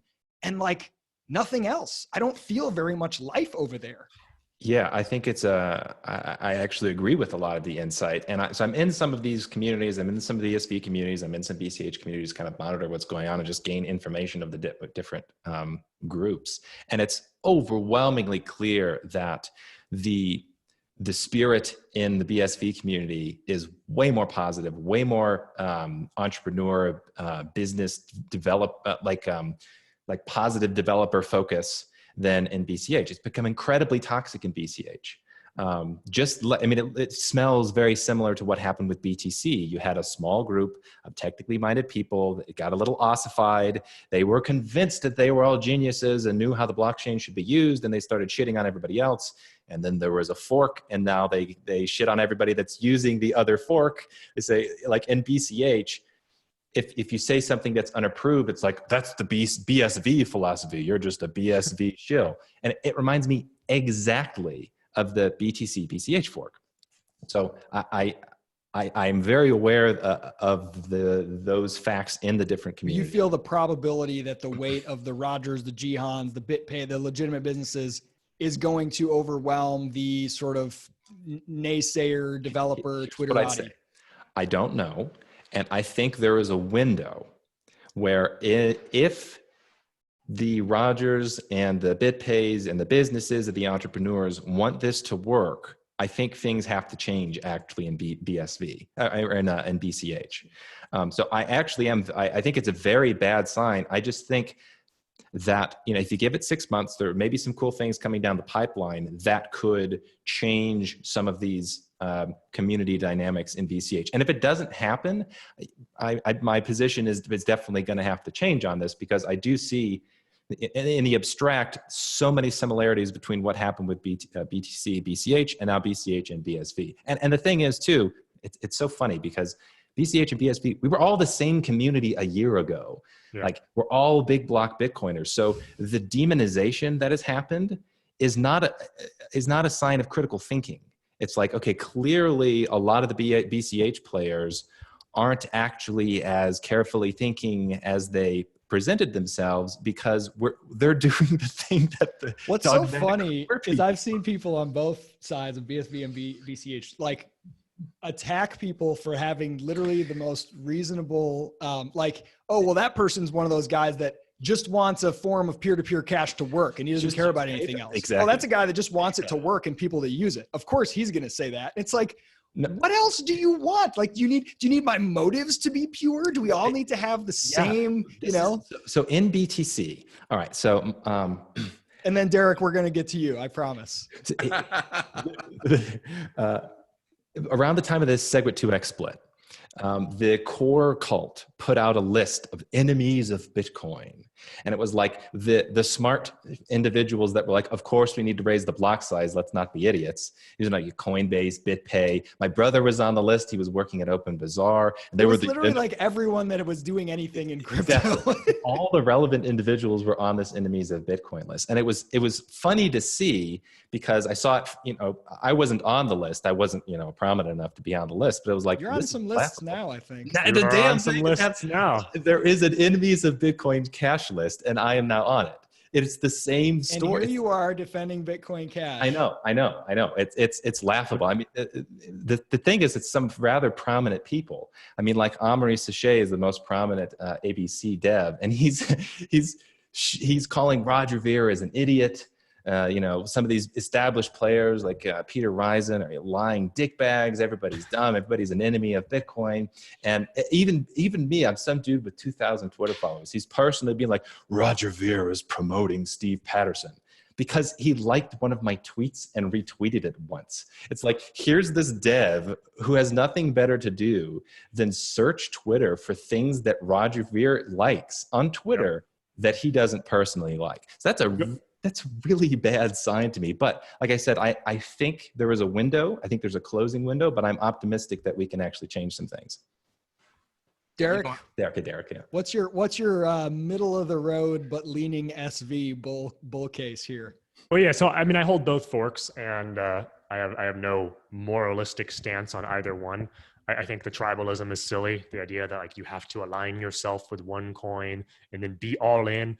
My thought is like it's an ever-changing sort of spectrum. And so if what Steve is saying is true and a lot of interesting things happen in Bitcoin Cash in the next 6 months, that's awesome. I mean, I would even be willing to work on Bitcoin Cash and stuff like that. So like I don't have any reason not to, and I still hold my Bitcoin Cash. I hold my Bitcoin SV. I have a little more Bitcoin SV. I was thinking, I don't always buy Bitcoin with fiat, but when I do, I prefer SV. I think it's a useful way. Like if you were bullish on the ride sharing economy, you could be like, I think Uber is more likely to win than Lyft, but I can hold both, and I can change that opinion as I see how they both. Exactly. I feel the same way. It's like we're big block Bitcoiners. I think I would consider myself a big block Bitcoiner. I hold a little bit more BCH than BSV, but I bought the dip. I bought both in the dip because long run, big block Bitcoin. Yeah, and one exciting thing about BitcoinSV is that it's just lower priced right now. So for someone to want to hedge or get more, I mean, if BitcoinSV were to win, I mean, I think in theory, there's a better opportunity for someone to make a lot more money on BitcoinSV right now, given its price difference with BCH, which is it's So exciting. you're just one of those hodlers, huh? Well, I mean, I think hodling is great. I don't think spending or hodling is good or bad, and sometimes in BCH I can look back and actually see, I think there was a little bit of the opposite of the hodl argument, which is too much like spending is what matters. The spending's not what matters. It's just private individuals being able to make their own choices without a developer arbitrarily sort of incentivizing one behavior over the other. And so when I see in core, they would say things like small block sizes incentivize hodling. I'm like, well, that strikes me as short-sighted, because you're going to end up in a situation where in an economy at any given time, you want the optimal number of people saving and the optimal number of people spending at any given time. And I think the only way you get that is sort of by having restrictions lifted as much as possible, and allow people to make choices that make sense for their own lives. I want to piggyback on that, though. That's a really good point. So with the hodling thing, it depends on what you're hodling. Hodling is great. I remember when this happened, there was articles written years ago by Daniel Krawitz where he coined the term hyper-Bitcoinization. Yeah. And it was like, oh man, you just hold this coin and you're going to make a crap ton of money. And when you think about it as kind of a way to create a self-fulfilling prophecy, it was brilliant. And it kind of happened with BTC. The kind of cult emerged around the hodling of this thing that was going to make them money. And that would have been great and justified if the underlying technology was what it was supposed to be, which is big block Bitcoin. Doing something exactly. So it's like I like the digital gold meme. I think that's a good meme, except people bastardize it. It's like, oh, it's digital gold, which means it should be expensive to transact. It's like, no, that like using it is dirty and, for the plebes. Exactly. Hodling is great. And it like if you're trying to onboard the world to a cryptocurrency, to be able to say, honestly, I think if you hold this coin, you might make 100x. That's a pretty damn powerful pitch if it's justified. But yeah, I just wanted to say that's a really good point. And hodling is fine so long as you're hodling the right coin. Yeah, exactly. Okay, so my bull case for BitcoinSV, I guess, or my middle of the road case is sort of, I'm gonna have to make an argument against BCH right now too. And you've already said some of it. We've already touched on all of it. Like, one of the reasons I'm excited about BSV is because it strikes me as Bitcoin Cash absent many of the serious flaws that I see, which are things like censorship of communications channels, which is developing. I mean, I go into RBTC and I make a post and it tags me as like a BSV troll, even though all I've done is post like once or twice in the BitcoinSV. Now it's not being deleted or you're not being banned or not being deleted. So it's not censorship. It's not quite the level of our Bitcoin, but there's like a bot. Some people have said they've been deleted. I don't want to make, I haven't seen it. There's a bot that like reports. But there's a bot that tracks you and says, this guy might be and that's like a guaranteed way to get yourself downvoted. So I've even said things that are totally innocuous, that are actually in defense of BCH, and I'll still get downvoted because I have that stupid bot tagging me. Like that to me strikes me as like a very awful sign and a sign of worse things to come. If communities matter, it certainly is. And I think that's an open question. And communities matter if the protocol is not locked down. Now, whether that's possible or not, I think the community matters more. You have to worry about stupid people and nefarious actors when the protocol can be, especially when developers are in charge. The more fungible the protocol, the more the community and the consensus mechanisms and the Twitterati matter. Yeah, I think that's fair. Yeah. Now, so there's that. There's obviously, resistance to use cases is another problem I see. A sort of sneering at particular transaction types. It seems dangerous to me when people are saying that's spam.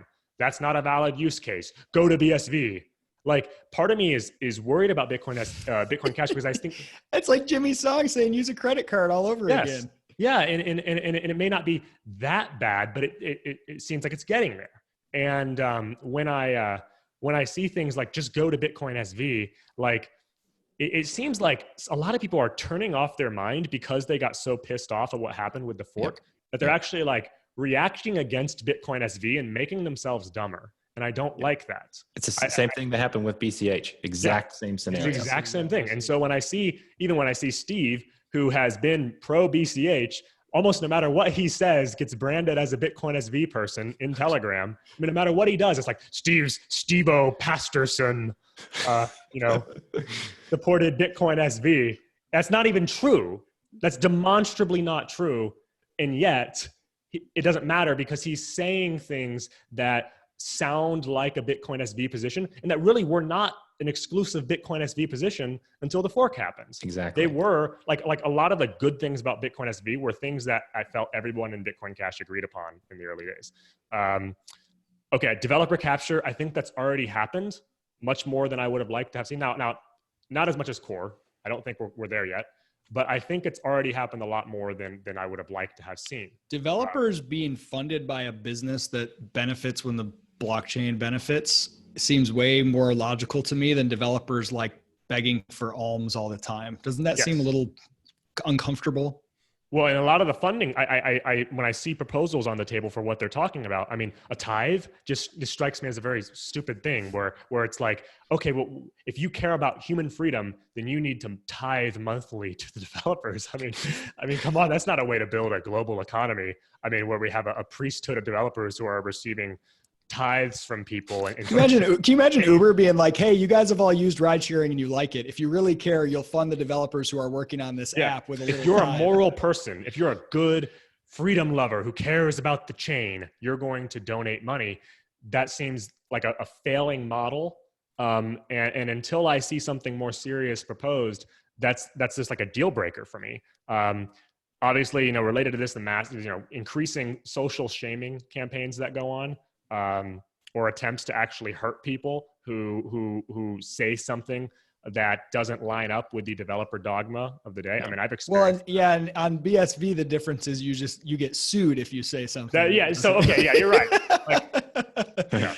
No, and I think that's fair. I mean, I think the lawsuit happy culture is, that's very annoying.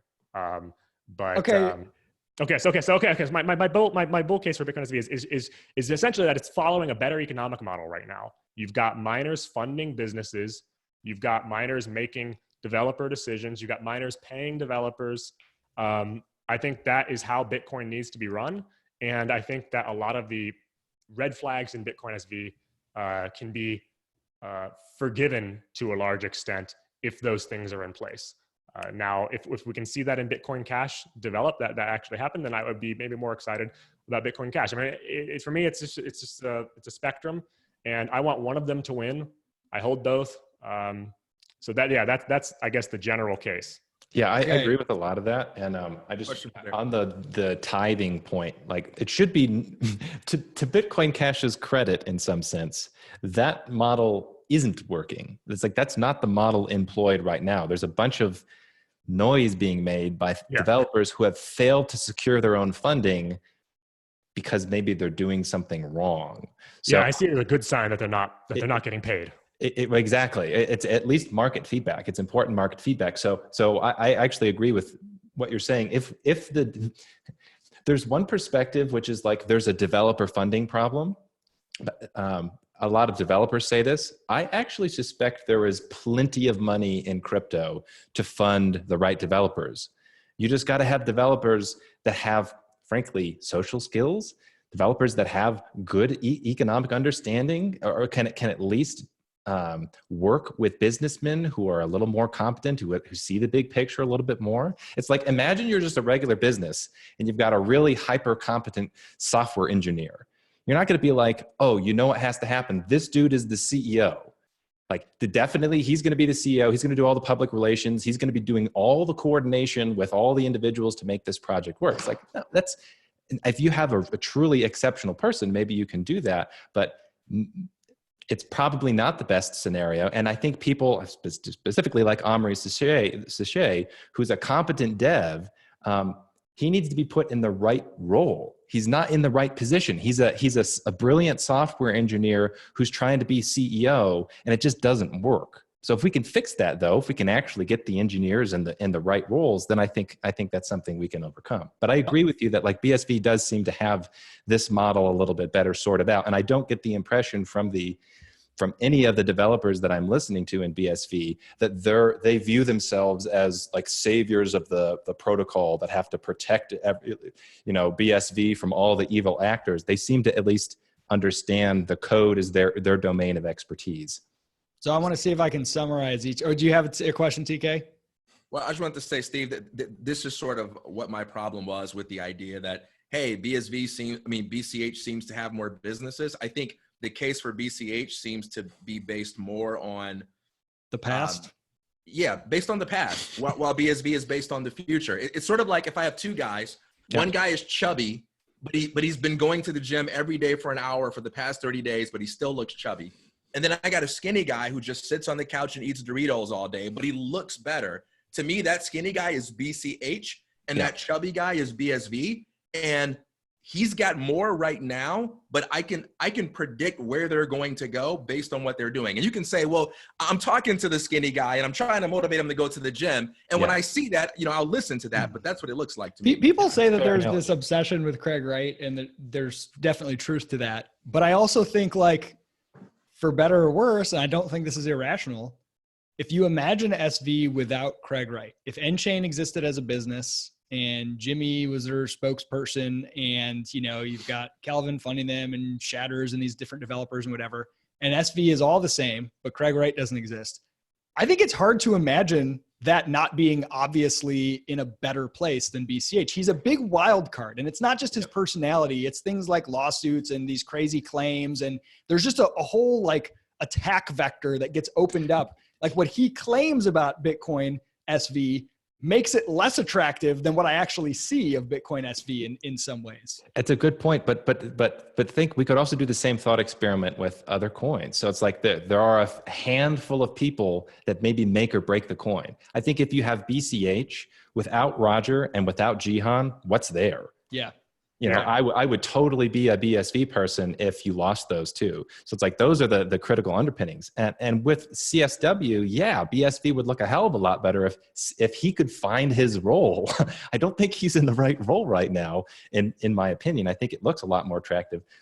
But the fact of the matter is Craig is on BSV and Roger and Jihan are on BCH. So you got these, it's something like Vitalik and Ethereum. It's like Vitalik, especially for the public perception of Ethereum, if you took Vitalik out of Ethereum, what would be there? It would be a whole lot less attractive than with somebody like Vitalik. And I'm not saying this to crap on Craig. I actually find Craig utterly fascinating. The entertainment value he and Calvin bring to crypto is enough to keep me on crypto Twitter. And I don't think he's an idiot. I don't think he's valueless to the Bitcoin ecosystem in any way, especially early on when the first split happened. Like, he was speaking a lot of sanity and saying a lot of things a lot of people weren't. I'm not at all saying like, oh, Craig's an idiot, the world would be better off without him. He's a strange guy. I don't understand some of his behavior sometimes. He's wild and crazy, but I always have a soft spot for wild. I'm not sure Calvin understands it either, though. I mean, sometimes Calvin will tweet things like, this is why Craig behaves the way he does. But, my thought is that Craig has said a couple, I think, tremendously important things, and if one of his contributions to the narrative today is a renewed vision for Bitcoin as an economic system in which miners have, a much more economic power. That to me is just so important. It outweighs anything else by far. Okay, I just want to make just one or two like bullet points about my bull case. All right, then I'm going to summarize each of your points. Yeah, I know we're going a little further, but I didn't get to say much. And I've got one final question if you guys have time after that. I have time. Okay, so and then there's an hour-long debate on Craig, right? Okay, so Isaac's frozen again, but okay. So scaling protects, I think, against state actors in the sense that it creates a social incentive not to attack the network if there's enough big economic players. I would find it difficult today for example, the state to crack down on all of the major tech companies. If they came after Google and Amazon and all these companies all at once, like, it's theoretically possible, but the cost would be very high, I think. I'm not sure people would put up with it. That's important to me. So I think the more this starts to look like a market, the more protected we are. Mm-hmm. And I don't think that people bring that up a lot. I think also scaling allows for unseen use cases to emerge, and that when we limit the block size to protect small nodes, we close ourselves off to hidden possibilities. So those two things right there, and I also think miners too have a better understanding. So one last point: there's a lot of talk about like the halvening, for example, and what that's going to do to the various networks and stuff like that, whether that will damage the profitability of mining and how that will affect Bitcoin. I think miners in BitcoinSV appear to me to be playing a longer game than just maximizing mining profits in the short term. What they seem to be doing is let's invest in businesses on top of the chain too that are going to actually be doing transactions so that we have a protocol worth mining on to begin with, as opposed to let's just extract coins right now. BitcoinSV miners seem to actually care about processing large volumes of transactions in the future. I think in BTC right now, a lot of BTC miners seem to only care about getting their BTC right now, maximizing their share of that subsidy.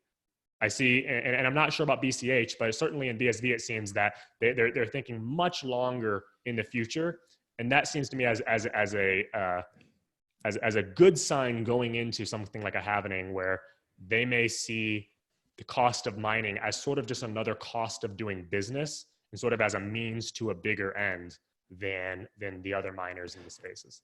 To push back a little bit, I do think most other miners are more coin agnostic.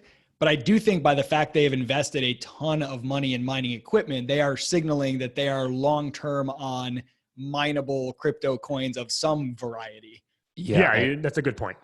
I think it should also be noted that around the time of the BCH BSV split, I was having arguments with various, a small group of BCH developers that were trying to tell me that there was no way BSV could work, because they had in their game theoretical model and prediction of the future, it would just be Calvin essentially burning money, and nobody's going to burn money, and therefore nobody's ever going to use BSV, and it's guaranteed to fail. See, that's just so ignorant. And so I called this person out, one individual who's somewhat prominent in the development community. I said, okay, are you willing to bet on it? Are you willing to bet that next year BSV is not going to have, is it going to be worth $10? Is it going to be worth $0? And of course, he wouldn't bet me. He wouldn't put any skin in the game, because it was such a silly, simplistic model of imagining that all mining behavior is completely short term. They just mine what gets them the most profit. Like venture capital doesn't exist, and companies don't lose money for 10 or 20 years. And exactly. And it might be the case that does describe some behavior. Okay. And I don't think, to the miners' credit, I think the miners have actually failed to some respect in their responsibility in the Bitcoin network. They are a little bit short-term focused, but that doesn't mean that all Bitcoin miners are necessarily short-term focused. Yeah. Okay. So I'm going to summarize the three positions. You ready for this? It's going to be great. You guys are going to love it. Okay, Steve's bull case for BCH is it's probably not as bad as BSV right now. Deryk's bull case for BSV is BCH is probably worse right now. And TK's bull case for BSV is it is everything. It is one. We are all Metanet. Something like that. I think that's a really fair. Okay, so let me leave you guys with a bit of a philosophical question. I'd love to get your thoughts on it. It's philosophical, but I think it has a lot of practical implications, and I think it impinges on a lot of the things we've touched on in terms of developer funding, incentives, community. I've been thinking about this a lot, and I have no clear answer. And I know words are all just metaphors, but we need them. We need frameworks to make sense of the world.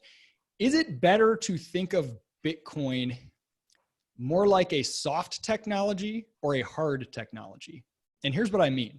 If you've read Venkatesh Rao's Breaking Smart, it's an excellent essay. And he talks about big soft technologies: money, language, and then sort of software / the internet. And then you think of hard technologies. And I don't mean hard as in physical hardware, but I'm thinking like innovations that are created by, let's say, a startup that are a single source of the innovation is driving it forward. Okay, so if you think of a soft technology like language, this is an emergent phenomena. Nobody sat down and plotted it out and then came forward and said, everyone's going to adopt this now. Here you go. This emerged out of this process of interaction, and nobody owns it, and it doesn't require anybody there doesn't need to be a group of maintainers who sit down and develop the language and make sure that they upgrade it for bugs. This is a completely emergent phenomenon. I think free market uses of money and things have similar properties. Whereas to take something like the iPhone, this is a technology developed by a particular person with a particular vision, with a whole organization around him, but Steve Jobs or a small group of people were the driving force. Now you hear in Bitcoin a lot this idea that centralization is bad in all of its forms, and that like any one person who's driving it, whether it's the vision or whether it's mining capacity or whatever, and there's different forms of centralization, different threats. This is bad because this is all, it's us. It's we, the community. You saw this in this user-activated hard fork, because we need community consensus. And that sort of treats Bitcoin like it's a soft technology, that there is no leader and there's no need for leaders. There's no leaders in Bitcoin, only math, right? You hear that kind of thing. But then when you see all the messed up ways that open source software development, that it's not like that. It's really messy if you're just like, it'll just take care of itself. Well, unlike language, it actually does need maintenance. It actually does need bugs repaired. It actually does need development.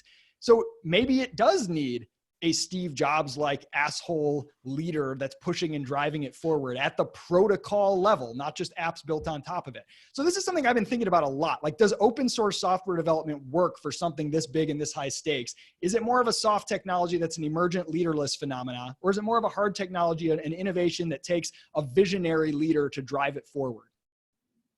Well, you guys handle that first. I'll be right back. Well, that's an interesting question. I haven't heard it framed like that. I mean, I guess my initial thought is that it's a combination of both. It's like a hard technology at first that needs to become softer, in the sense of, you know, and then in the long term, I think you don't really even want the protocol being edited eventually.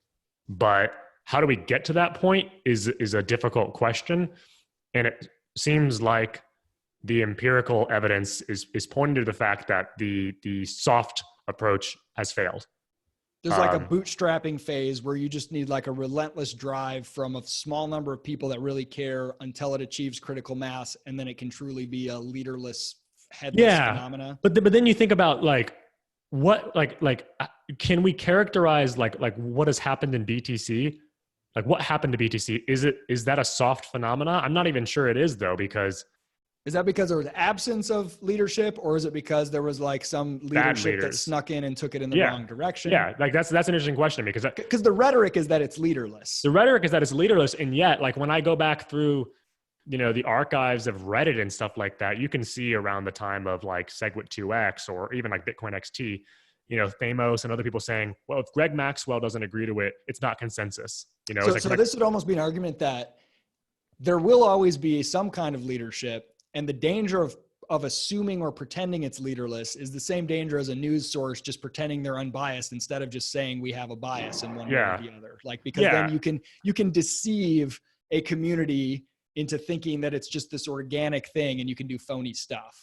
Yeah, you see a lot of people in Bitcoin Cash say, like, we don't want Blockstream 2.0. And I get that.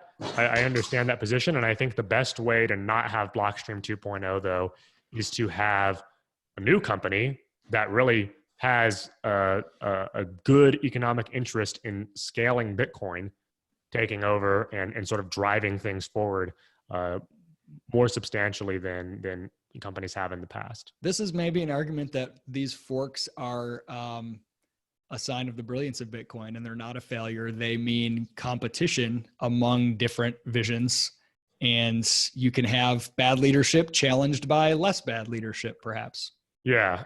But I think, you know, like I said, I think the ultimate goal is to get to a point where, you know, the protocol is really not being changed that much.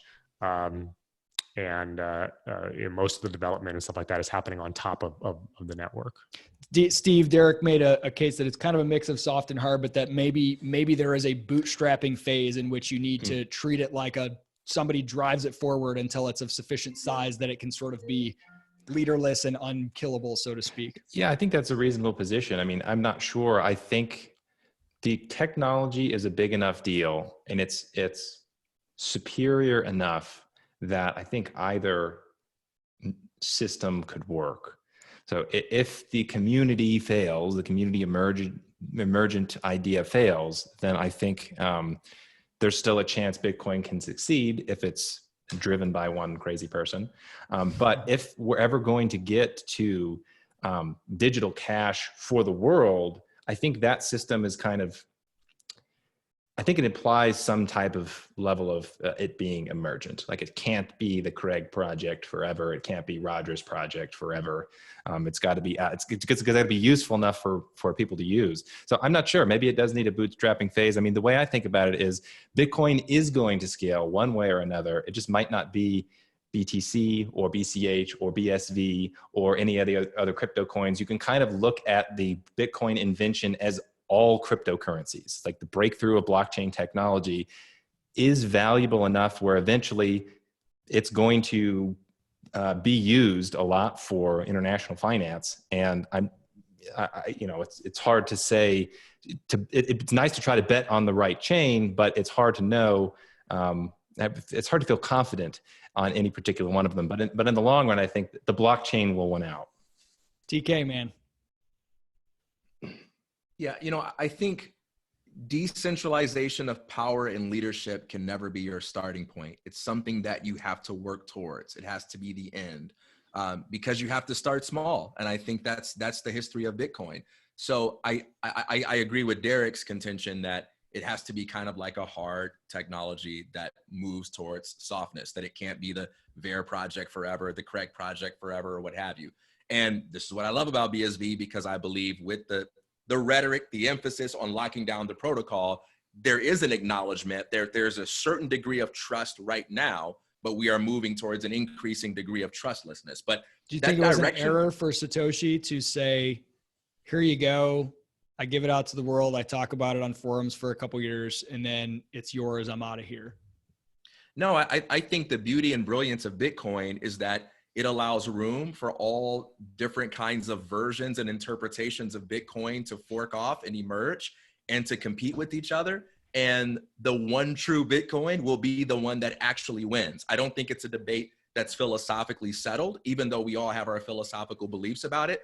I think the beauty is that the last chain standing will be the true Bitcoin, because only the true Bitcoin can actually last over time. But Bitcoin allows room for different people to disagree about that and say, well, we're going to do it this way, we're going to do it this way. But the only one that can go from hard to soft is Satoshi's vision. Who could be a part of this world and not find it wildly entertaining?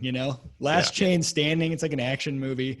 Do you guys want to go in and get in a last word and any self promo you want to send people to a website or anything? Steve, you look like you have a final thought you want to I just wanted to piggyback on what TK was saying. I mean, I think alternative history is a really interesting thought experiment, because if there wasn't the block size debate, I think we would have seen the emergent story win, because there wasn't one person driving it forward. I mean, Satoshi was involved, Gavin did a good job, but it really was a kind of community thing that caught on in markets, it caught on in the Silk Road, it was used in business, and then suddenly the price appreciated. And I think if we just didn't have that, was the block size debate inevitable? I don't know. I don't know. It feels like subterfuge, but was subterfuge inevitable? So we're already seeing it in Bitcoin Cash. I mean, I'm not saying there's going to be a fork, a split, not a fork, but it looks like there's already, only a year after the BitcoinSV split, some more infighting happening within the different Bitcoin Cash developer groups. Maybe the white paper was like the 95 thesis and the Protestant Reformation, the break from the banking system, and now you'll just see an infinite fractioning of denominations and versions, and the old Catholic Church will be stronger than all of them. Couldn't you say that even if leaders shouldn't emerge, that they inevitably will emerge, and that the best leaders are the ones who set up systems that render themselves irrelevant to some degree? I don't think "should" is the right term. I think it's no, I'm saying even if you believe they shouldn't, like the question is not should they emerge, but the question is they definitely will emerge. And what type of incentive structure do you want? And do you see it as, like you would say, someone proclaiming themselves a leader of the English language will tell you how to use it would just be a laughable notion, whereas somebody proclaiming themselves to have a startup that has no leader and the vision just emerges from the users would also be sort of laughable, right? And so it's sort of a question of which one of those is it closer to? Yeah, I think it's a system where leaders will inevitably emerge, and the only leaders who will win will be the ones who set up a system that render themselves irrelevant. All right, guys, give us your final word. And if people want to learn more about you, where do they go? So I got a website, steve-patterson.com. Got a book, What's the Big Deal About Bitcoin? If people want to see. Well, thank you. It seems to have done pretty well. It's an introductory book. It's partly painful probably to read now because it's very simple vision. It's a very simple explanation. It's like, oh, yeah, of course the system's going to work. And then in reality, it's like, oh, no, this is not what happened at all. It's way more like dirty and messy and more humans involved than I think I understood at the time when I wrote the book. I would say what happened, the BTC split was incredibly illustrative. It taught us a bunch. People were learning. It taught us a bunch about how communities work. When the rhetoric starts changing, when people start becoming demonized, when there was an exchange. Well, I won't go into details, but communities actually are very important. And right now, it is not helpful in BCH to pretend like there aren't community problems. There are big ones, and we need to try to solve them, and soon. Because there is a legitimate competitor, BSV, that's not going anywhere. I have no reason to believe it's going anywhere. It's got a passionate following. It's got some competent entrepreneurs and some competent devs that if we don't fix our problems in our community, our lunch, I think, could definitely be eaten by the only real competition out there, which is big block Bitcoin. The only other big block Bitcoin is BSV. So. I agree with all that.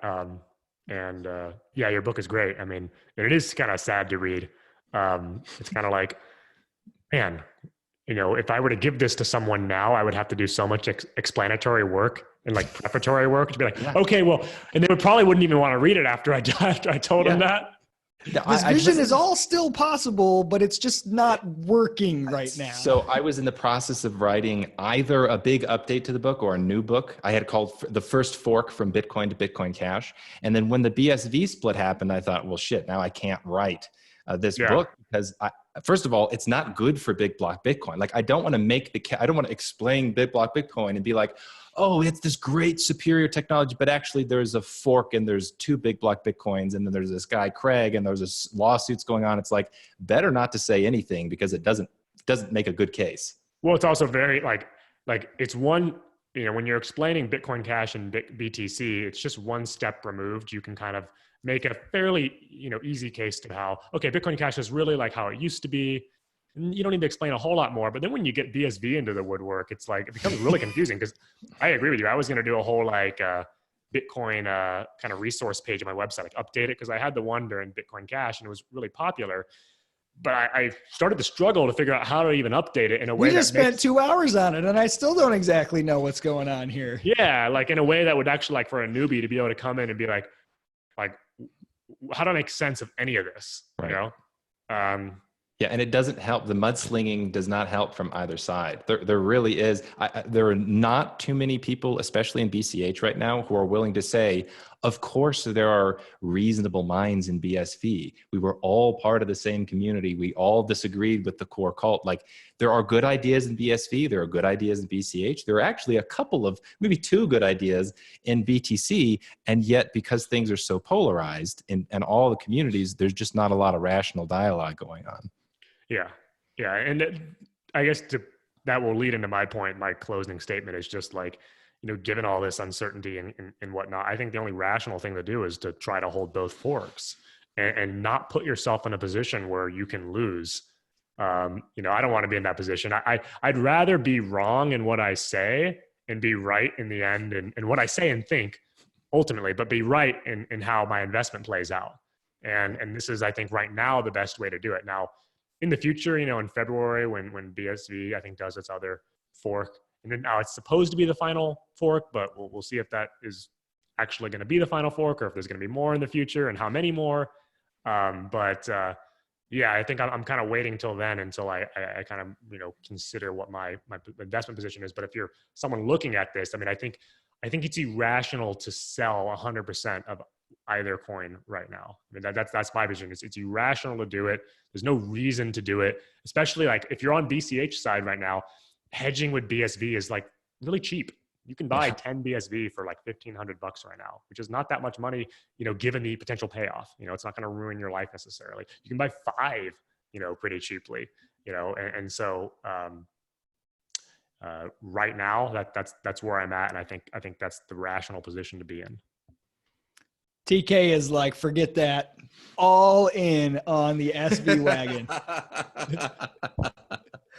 Yeah, man. I think more important than anything else is if some form of private market decentralized currency wins, we all win. And I think something that's lost in all the infighting between blockchains is this idea that just about anything that's on the table fighting it out right now is better than the system that we already have. I mean, I don't believe in fiat, but I buy my groceries with it. I work my butt off to get it in return. I'd much rather those efforts be rewarded by something that is, inflation resistant and decentralized and more secure and so forth.